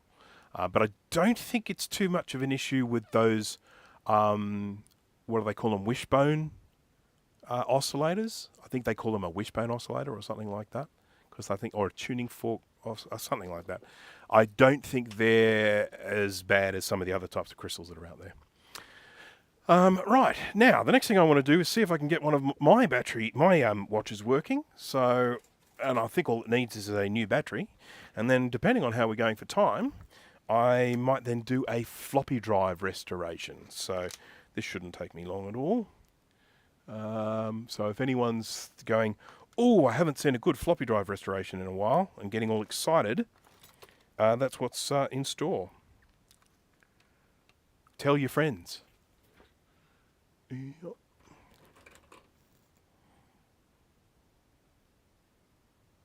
Yep, this will do. So this is a Casio VDB100. Just in case anyone is interested and wants to know, whoopsie, wants to know, like, they might want to jump onto eBay and see what people are selling these for. I have no idea.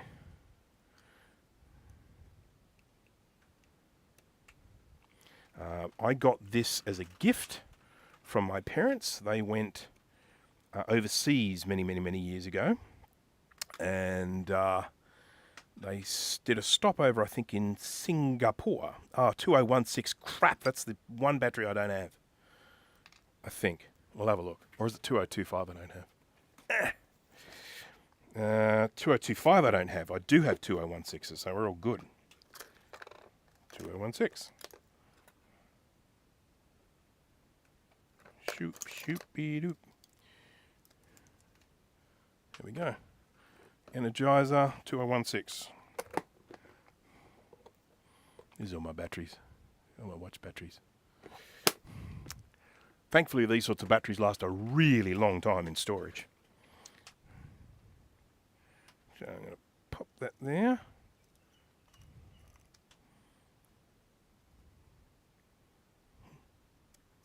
Was that just not held in properly or something?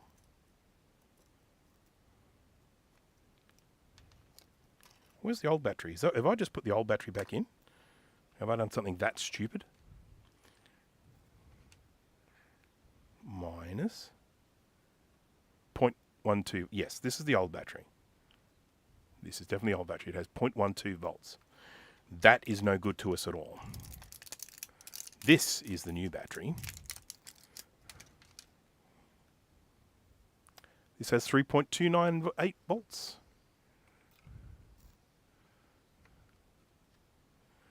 Yeah. Now, I'll probably need to use the microscope for this bit because my eyes are shit.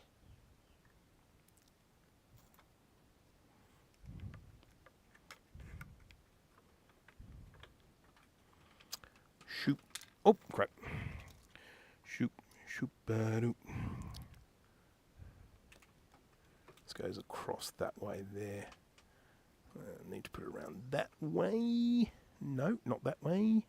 Around this way.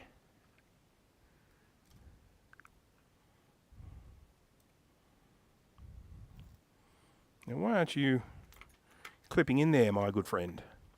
I think I might have to bend this. Yes, I'm going to have to bend this. But that's okay.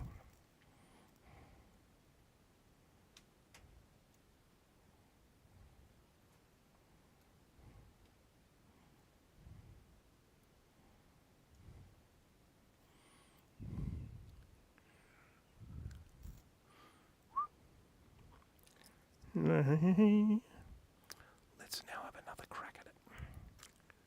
Yeah, that feels a better. So I've got our little springs for our piezo, and there's our little adjuster there, and there's our little clock crystal there, and there's our AC. Now, does anyone know why we need to know where that AC is? Because we have to short this. You've got to short, I think, you do it, you just do short from there to there. Let's just check. Beep.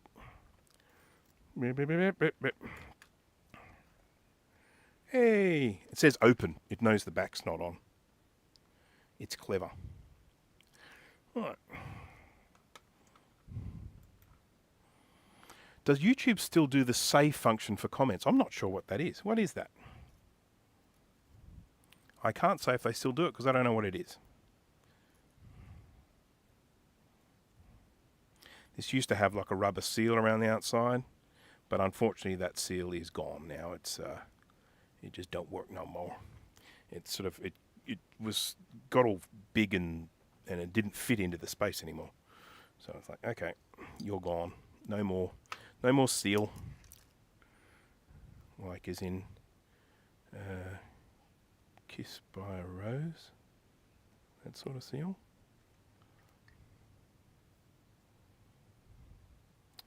Do, do, do, do, do, do, do.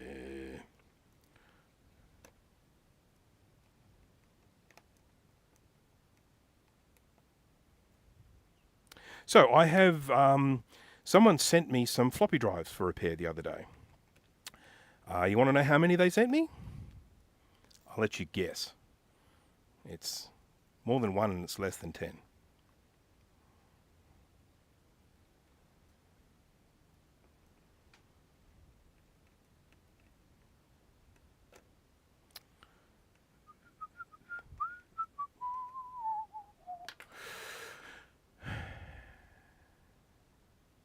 No, no, and no. But Enzo's the closest. Okay. Well, here we go. Here is the little Casio VDB100. Now, there is one thing that this watch doesn't have, which is actually a really, really important thing, and maybe it's because they couldn't fit it in, but this watch does not have a backlight. It doesn't have any way of illuminating it at all. It's never had that functionality, so that's a bit of a bummer. But what it did have, this is what I really like, it had menu, and it had actually two menus. There's menu 1 and menu 2. And if you go to like the calendar, it's like you can see the calendar there. You can it's actually like a proper calendar. I should zoom in a bit, shouldn't I? Or stand up and get closer to the camera. I could do that too. It's getting there. Here you go. See, look at the little calendar. Isn't that cool? The date's wrong, of course, but you know. Let me. And this is what I also love. This is the thing that I used to show people all the time. World times. Look at that little map of the world. And if you click on the side, it starts scrolling along. Isn't that cool?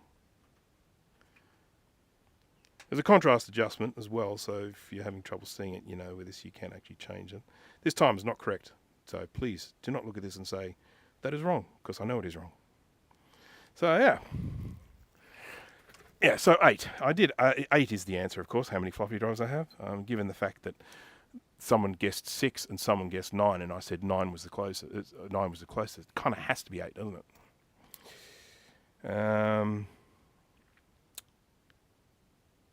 Yeah. Okay. Well, that watch is good. I'm happy. I'm happy that one still works because that's one of my little faves. So, does anyone want to see me service a floppy drive? I mean, I've done it before. People could be bored senseless by it, but if you'd like me to, I'll duck up and grab one and we'll give it a crack. Yes. And then I have to find out where I put all my floppy eject cogs. I made hundreds of them. Literally. I 3D printed hundreds of them. But I can't remember where I put them. But I'm sure I'll find it. All right, so I'm going to have to do the back soon because my the floppy drives are up in the house. So I'll be right back. And back soon.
Hello. Okay, so I just went up to the house to fetch a pail of water. No, I went to fetch a floppy drive. It's missing some foots. It's got 1 foot left. It's missing 3 foots. And we're going to see if we can get this one working. This one's got a surprise. It's got a floppy disk stuck in it. So fingers crossed it's not rogered, because obviously if the heads are down and if that disk has been forced, it could have ended up getting damaged. So we'll just have to hope for the best.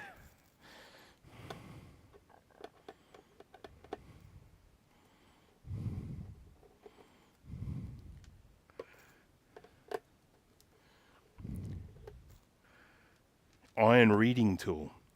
You're talking about the iron oxide on the little plastic sheets inside here. I remember, you know, when I'd sort of say to people, it's a floppy disk, and they'd be like, but it's not floppy. It's like, yeah, the disk inside it is floppy, okay? So calm down.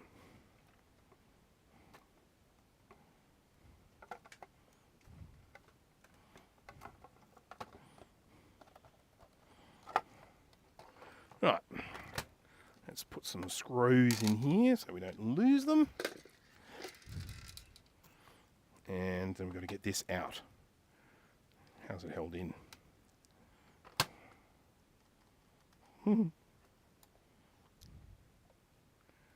Ah, that's how it's held in. Just slots in, that's nice. Now we've got, okay, so it's got a light, so I'm just going to unplug that, if I can get to it.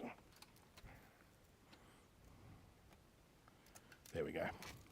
Oh, and there's a plug here as well for the eject button.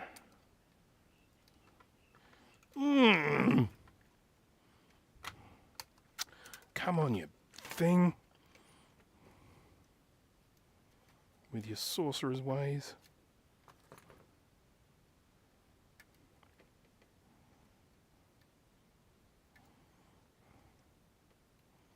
Just stop. Just stop it.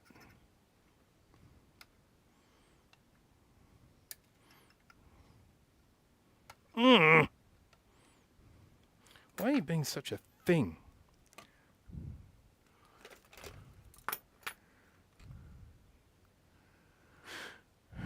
Would that drive work on an Apple IIc?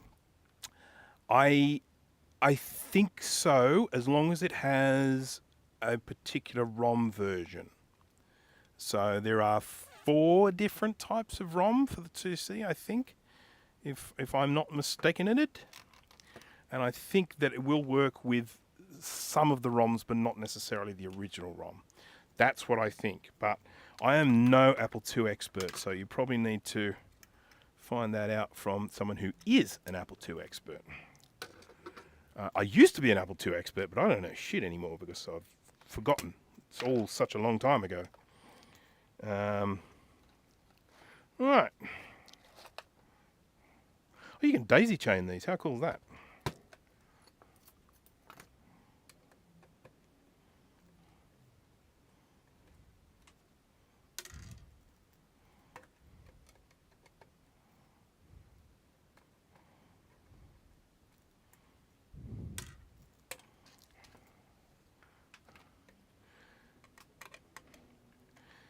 The person who sent me these floppy drives actually uses them, and they've kept buying new ones as the old ones have broken, or buying second-hand ones, I assume. And they've just got to the point where they've only got one left working.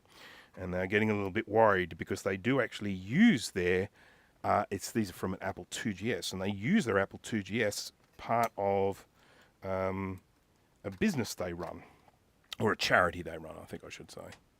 And so, yeah, they're getting a bit desperate and wanting to get some of these repaired. So, I assume this back piece comes off, and then I might be able to get access to the cable. I was hoping I wouldn't have to pull it apart any further, but it's trolling me. So there is this little controllery board thingy, who's a fudge, on the back of this, which you can see here. And this has the little plug there, I guess, for daisy chaining. And then it also connects up to the eject button and the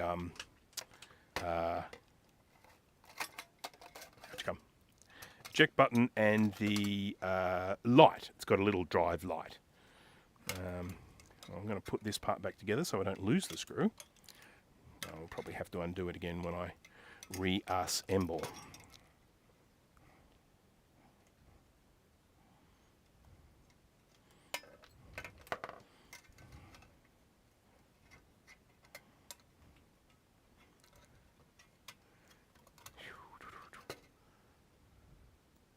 It must go around that way because there's the cutouts like that, or not. Ah, stuff it. You can just go like that. You can just go like that. No one's gonna mind. Okay, calm down. There we go. Right, so the case can go sit over here. Don't need him for now. It's just the floppy drive we're interested in. But we do need to take this cover off, and it doesn't look like it's screwed on or anything. Yep, it's just a clippy whippy. There we go. Off she comes. Now, okay, so it doesn't look like the heads are damaged. So that's something. So I should just be able to manually get this out. Yeah, okay, so I was able to just get that out with the manual button. That's the person's floppy disk, so I'll need to make sure they get that. It may be important, I don't know. But the main reason why this one doesn't work is because it stopped ejecting. It stopped ejecting. Oh, Pedro, how dare you? But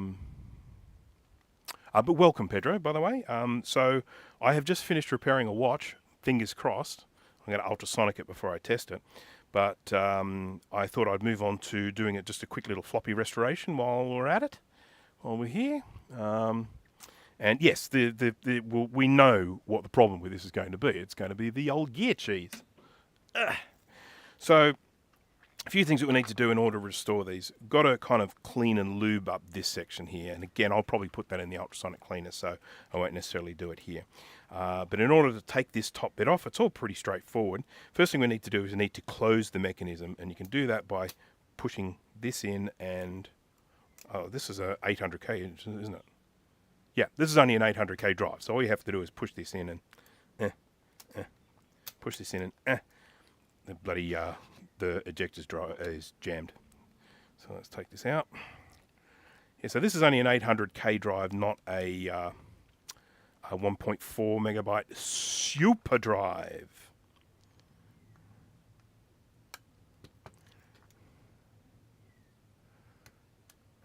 Which makes life a little bit easier to some extent. So there's that. Now this closes down. So once that's closed, it's a pretty straightforward job to take this out. You got remove a little spring here, like that, and then you remove a little spring here. It's amazing this is in such good condition. I know the eject mechanism's failed, but because this has been getting regularly used, it doesn't have that same level of dust and gunk and stuff that I normally see on these. I'm normally restoring floppy drives that have been, you know, I don't know, sitting for ages and ages and ages, whereas this one here, because it's one that's actually being used, it's in good nick. I've got to take this off. That's the little thing that lifts the heads up.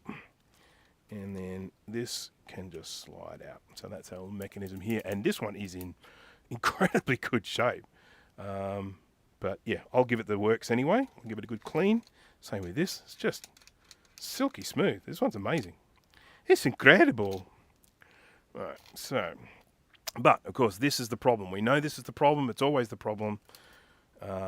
Problem child. What do you add to the distilled water in your ultrasonic cleaner? Roger, I add a product called Electro, E-L-E-C-T-R-O. It's made by a company here in Australia, and it's made by a company in Queensland called Clean Tech. That's with a K. I think it's K-L-E-E-N-T-E-K.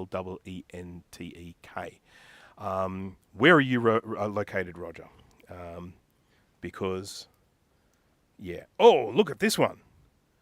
I'm going to just show this on the microscope.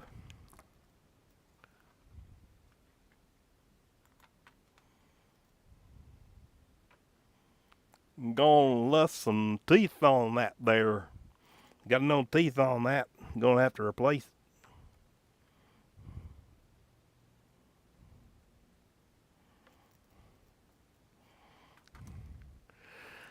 Yeah, okay, so Roger, you will obviously this product that I use is of no use to you whatsoever because this is, I mean, apart from everything else, I mean, I don't think this company ship overseas because it's big and it's heavy and it's chemicals. So I suspect there's probably restrictions on them doing it. What I have heard is quite good for putting in an ultrasonic cleaner that you can apparently get there is a product called Branson EC, BRANSONEC. That is what I think people use. Now, ultimately, there are some people that have just said you can stick anything in there. You can stick in dish detergent. You can stick in washing machine detergents. Just any sort of soapy detergent will do the job. I choose to use this stuff called Electro because it is designed for cleaning printed circuit boards. That's its primary purpose is for ultrasonic cleaning circuit boards. It is designed as a product that will remove things like flux and dirt and all that sort of crap, but it will not do any damage to any of the circuitry, to any of the copper or the nickel or anything like that. So yeah, so that's probably what I would recommend. Have never used it myself. You can't buy it here, so I can't say. But that is just it's been recommended to me. So I have to clean out all these little busted teeth.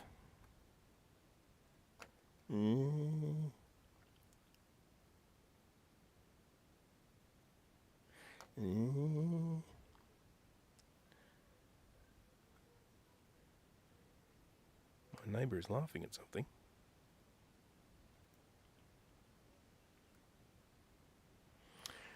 Very funny noise, a very weird laugh.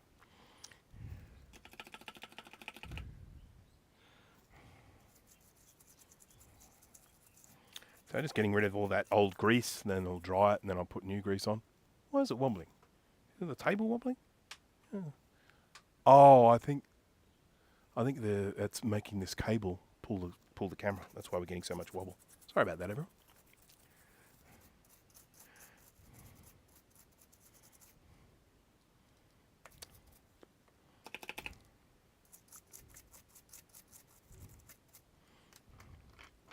Now, everyone, they talk about the this cog. It's something that I have affectionately referred to as the cheese cog.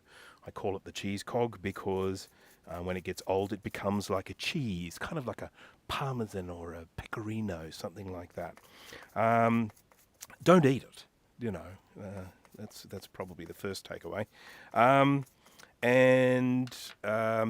It's designed that way. It was specifically made to be a softer cog than the other ones. And it was designed that way because it meant that if this mechanism were to jam, what would end up happening would be this cog would break and nothing else would. So all you'd have to do is replace that. You fix the jam, of course, but then you just replace this cog and away you go. But whatever plastic they did make this from, again, specifically designed to fail, it oxidizes very badly, and henceforth, hitherto, therefore, we end up with this thing falling apart.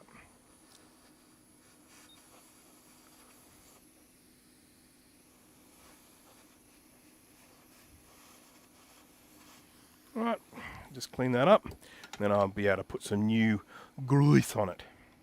But I do need to find my cogs, don't I? Well, here's my grease. That's a good start. And let's see if I can find the cogs. Oh, look, a multimeter.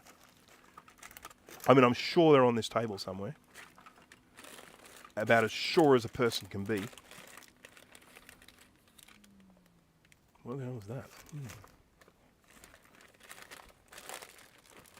Oh, look at all this stuff. Huh. Found some. And some of these look like some of my early attempts, but yeah, they're all good because I made them. Yeah, I made them.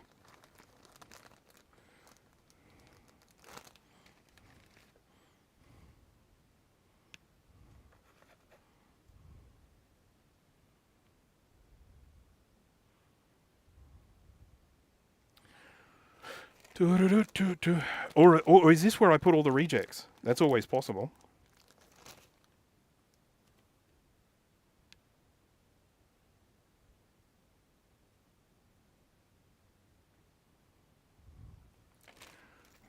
I had a container.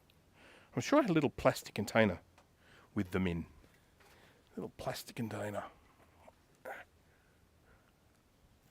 Mm. Mm.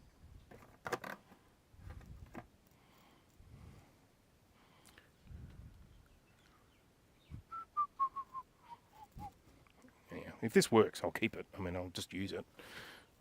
I can't imagine I would have kept this if it didn't work. Because there are two types, by the way. I should mention, this is something really important. There are two types of cog. Now, there is a very common one and a slightly less common one. And one of the primary differences between them is the size of the hole in the middle.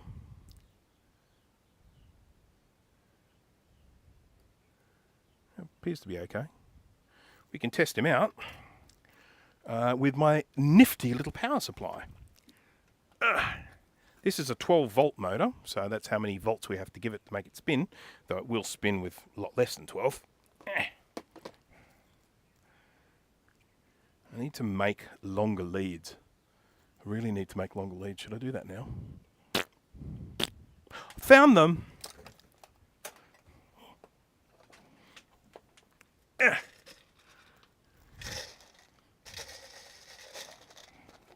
These ones I know are right, because they're good ones.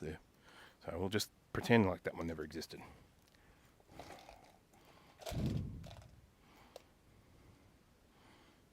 I realise that there aren't hundreds here, but there's a plastic bag next to this.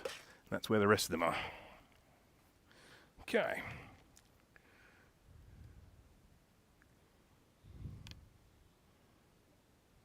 This one doesn't fit. This one doesn't fit, the other one did. Is this the wrong sort? Easy enough to tell. Are you using resin for that gear? Yes. Okay, Roger, got my 2CI working by using Big Mess of Wires Rominator. Was getting death chimes before. Is that likely the actual onboard ROM or trace, or could be either? So that's interesting, yeah. So it could be a damaged ROM. It could be a trace to the physical ROMs on the board, because obviously if you're using the Rominator, you're using the ROM slot.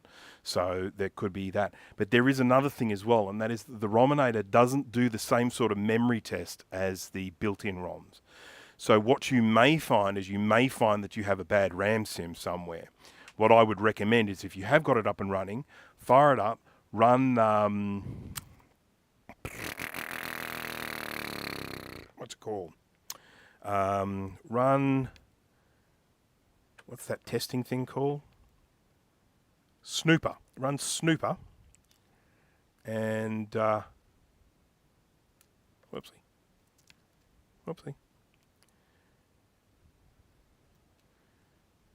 And, yeah, see how, if it passed the RAM test. Rimini RAM.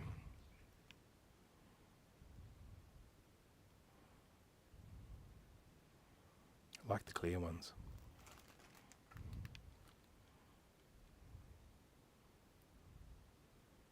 Yeah, this one seems to fit better than this one.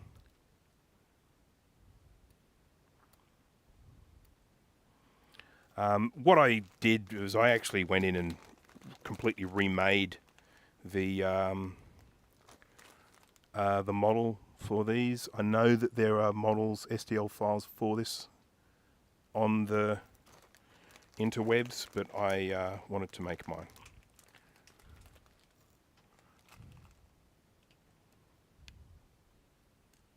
That's a nice fit, that one. That's good. Let's have that one. Now, I want to tap into some power.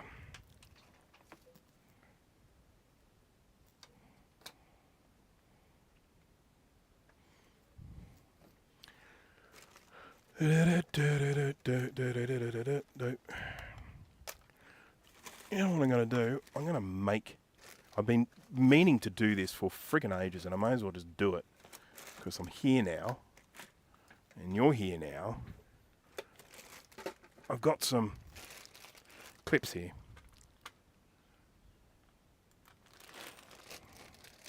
This is my little bag from JK Electronics.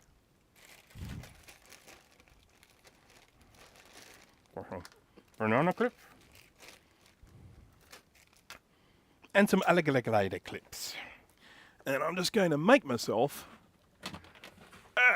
a cable. So I'm going to just use, don't think I need big fat wire, do I? This is what? Just don't think it's necessary. I've got 7.5 amp, 7.5 amp. This stuff's got to be about half of that, but I don't know. Maybe I should use the bigger stuff. It's unmatching though, isn't it? 15 amp. That's 7.5 amp? Or is that 15 amp? That's 7.5 amp. This is better. Okay, so just having a slight diversion here. I'm going to make myself a cable for connecting to my power supply. One that is long enough to reach across to the other side of the desk, because I've only got small ones, and that's just annoying.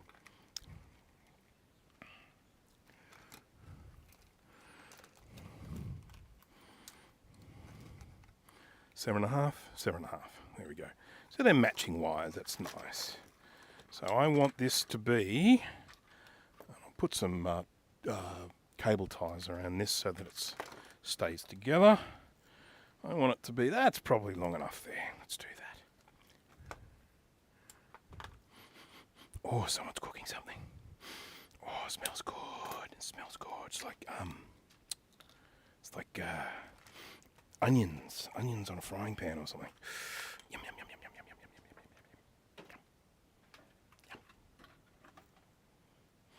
yum, yum.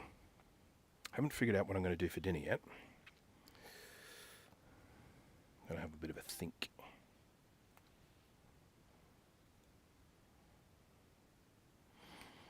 I like to cook on a Sunday night.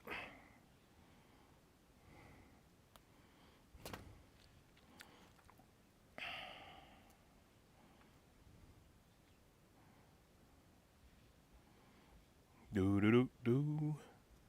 So there we go. And then that's got to kind of go in there.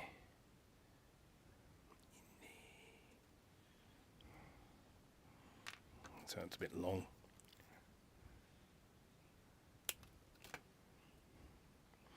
How am I going to do this without burning myself? I'll have to use this clip or something like that to hold it in place.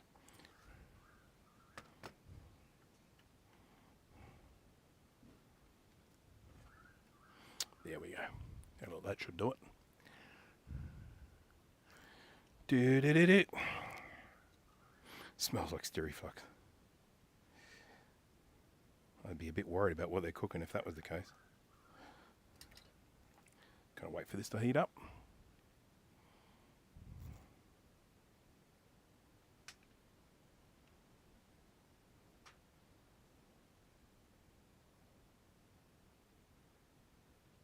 Here we go. And then I'm going to somehow or rather get that in there and build up a whole ton of flux of, what do you call that stuff? Solder around it. So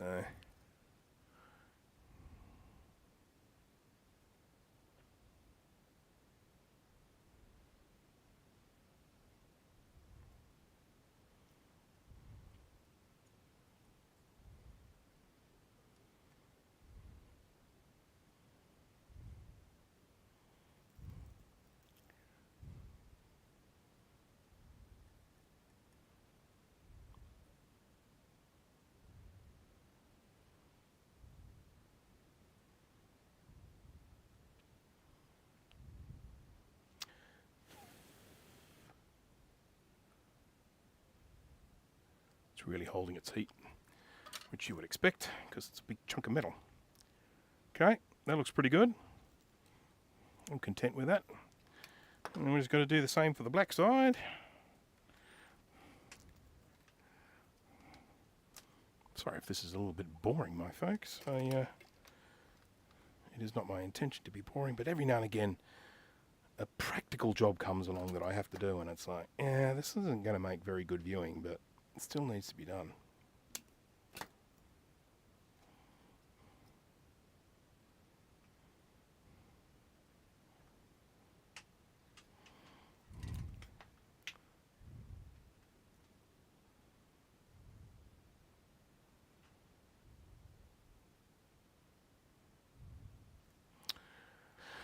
Phew.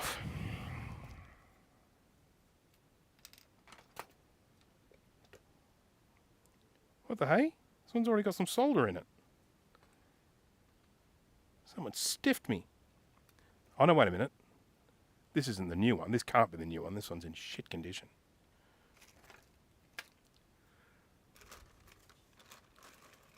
Yeah. Yeah, this is a crappy old one, I think. Yeah, it's gotta be. It's gotta be. Yeah.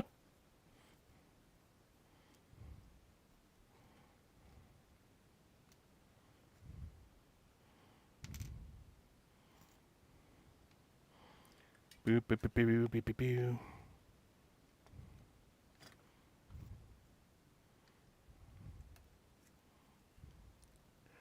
What are you making and why? Okay, what I am making is a cable that I can run from my power supply to wherever I desire. And at the moment, I have one, but it's too short. I want one long enough that I can, set it up anywhere on this bench. It's long enough to reach anywhere on this bench. And so that's what I'm making. And the reason why I'm making it now is because I want to use it for testing the floppy drive.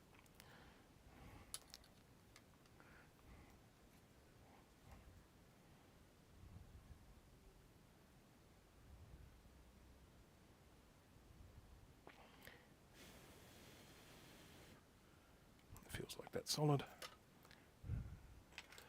Okay, is this cool enough now? Yeah, it's cool to the touch.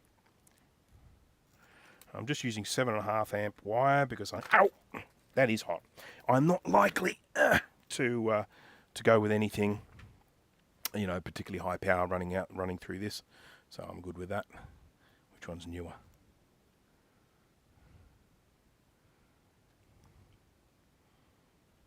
I think this one's newer. Ow.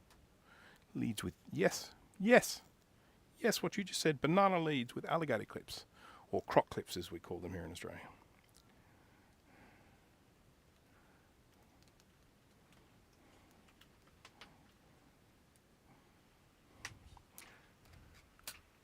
It's frickin' raining again. Not happy about it. Oh, have I got any smaller ones than these? These are gigantic.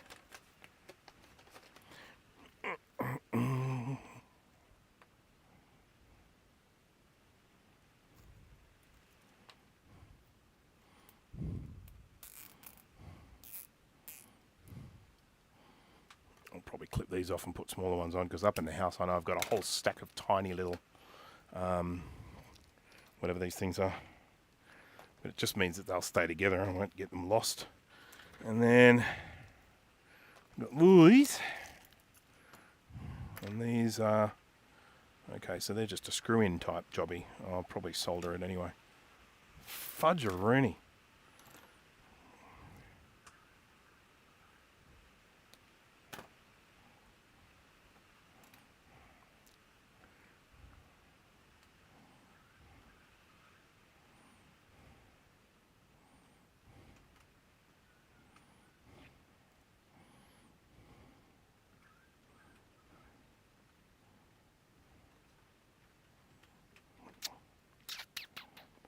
Best way to do this. I think I might remove this screw so I can use that as a soldering point.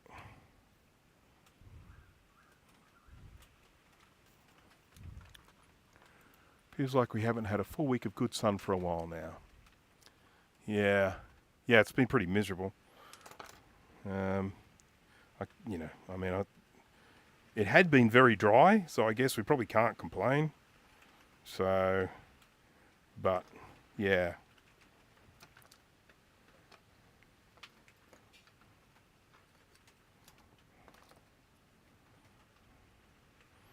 Can I get my little soldering iron in there? Can I? I'm going to have to change my glasses into my zoomy ones.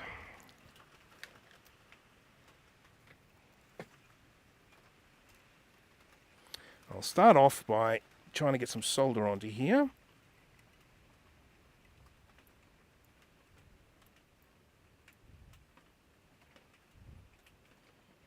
I can't see. Shiver me timbers.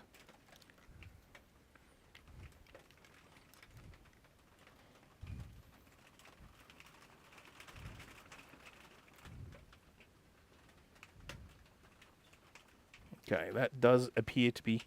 Oh, are you adhering or are you just floating on the surface?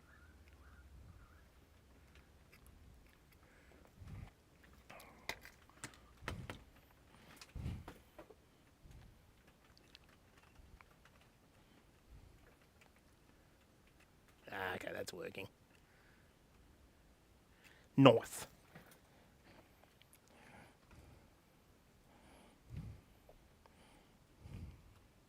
Uh-oh. Oh no, phew, it's still on there. That was a bit of luck.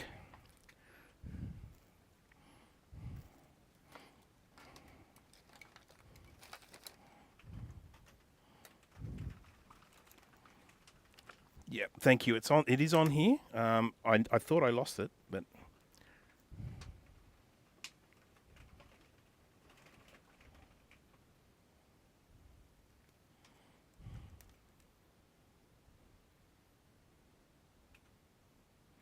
Okay, nice big glob of solder on there. And then, what I hope for is to... Noisy chicken.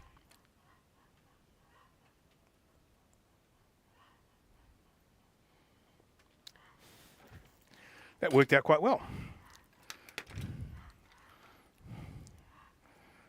Yeah. Happy with that. Yeah, good, thanks. Now, where's the little insulator thingy? There he is.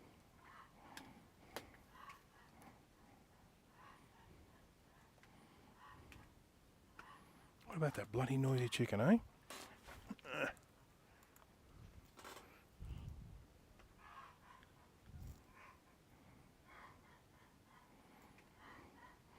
What's your beef, Chook?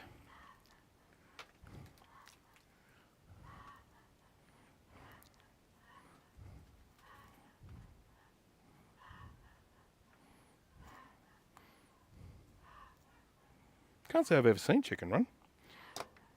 Was that the one with Mel Gibson did a voice in it or something?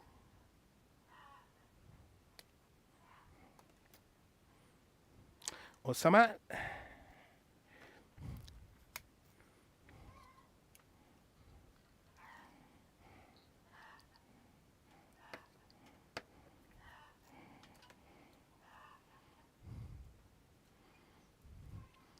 It was the one made by the same people that do Wallace and Gromit, I think, from memory. Aardman Animation.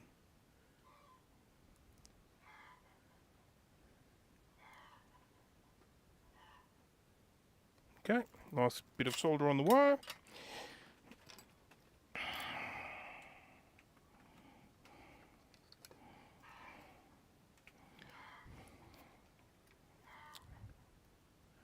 Shush, chicken, shush.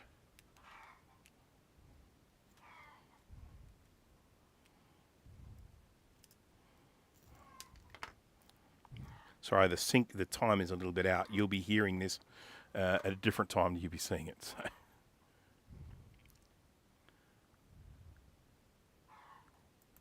Hey. Right. So let's get some solder on here.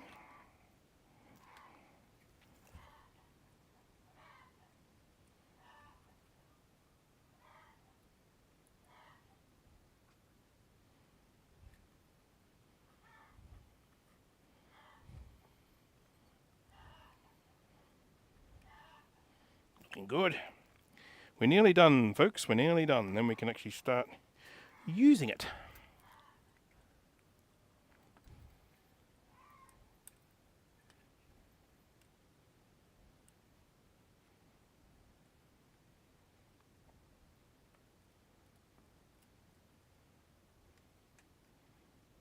Good enough for me. Okay.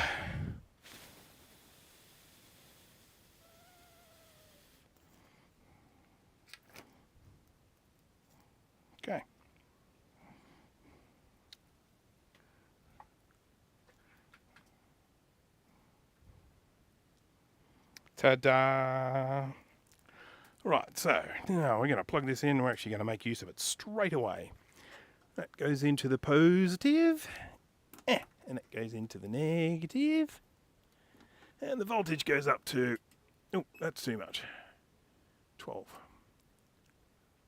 12 volts. And let's check and see if we've got some juicy power coming out.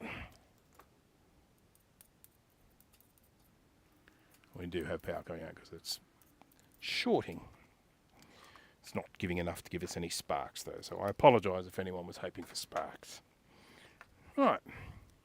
Now, what I want to do with this is turn the motor. And for that, I'm going to connect. I don't know which is positive and which is negative. It probably doesn't matter. It'll just spin one way or the other.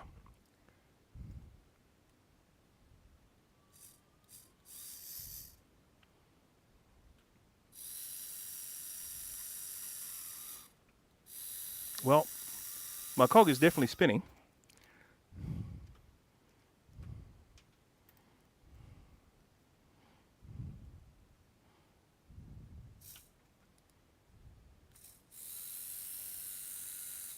Okay, looking good, so I just got to add a little bit of grease to that, and I think we'll be good to go. Can put this back together and put that back together, and I'll be in somewhere before you.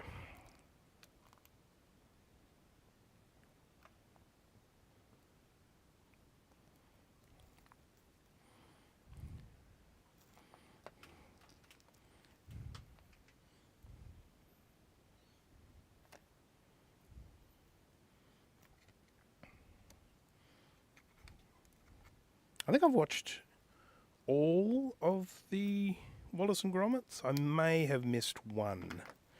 But I certainly saw Grand Day Out, and I definitely saw The Wrong Trousers. Cheese grommet.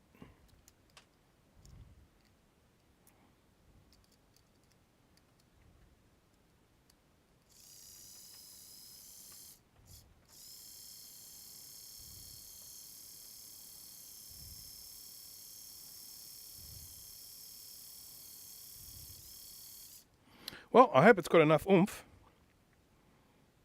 We will find out soon enough. But, yeah.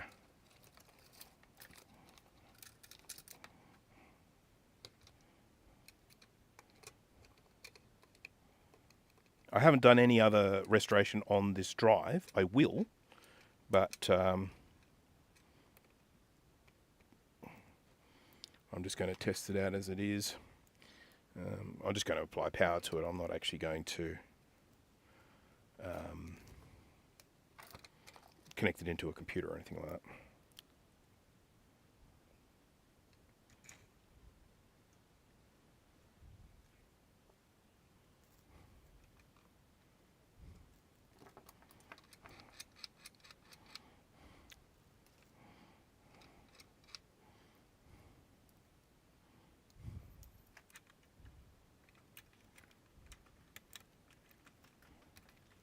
Sorry, go this side first, then that side.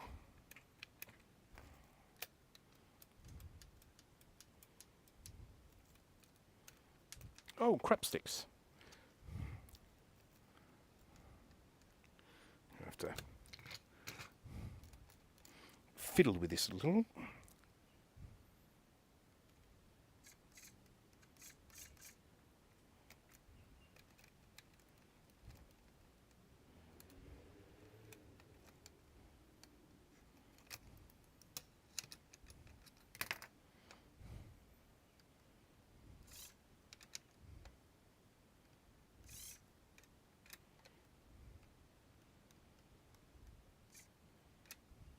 see if that'll do it.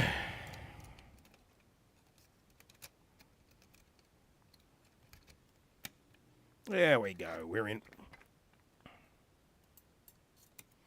So I'm just going to see if this 12 volts is going to actually make this mechanism eject. If it doesn't, I'll have to do something or othering. I'll do some of that something or othering. Okay.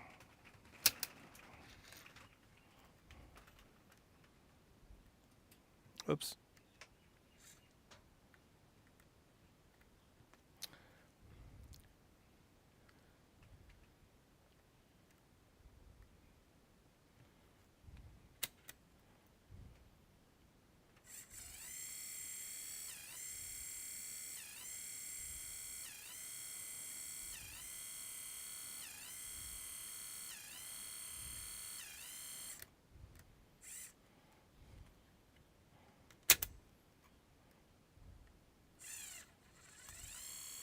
It's labouring a little bit. I'll have to see, but it did eject it, but it was definitely labouring.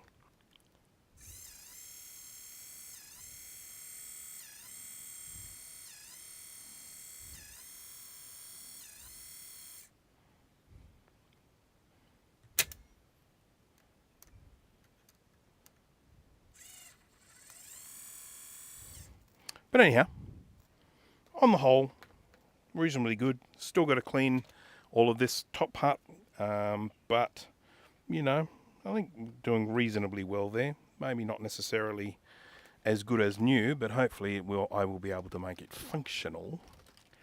Right. Well, I think this is around about the point where I sort of say, I think that'll do us. As I say, I want to clean this top part of this drive in the ultrasonic cleaner, and I'll clean the little tray underneath it as well. I've got my digital watch that I want to chuck in the ultrasonic cleaner too.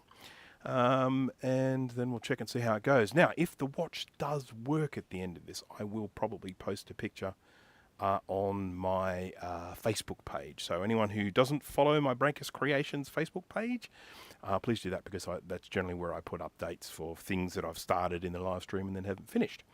I'm quite pleased. Look, I thought this was going to be an odd sort of a live stream because it was a watch. I mean, who wants to watch me work on a watch? Probably no one.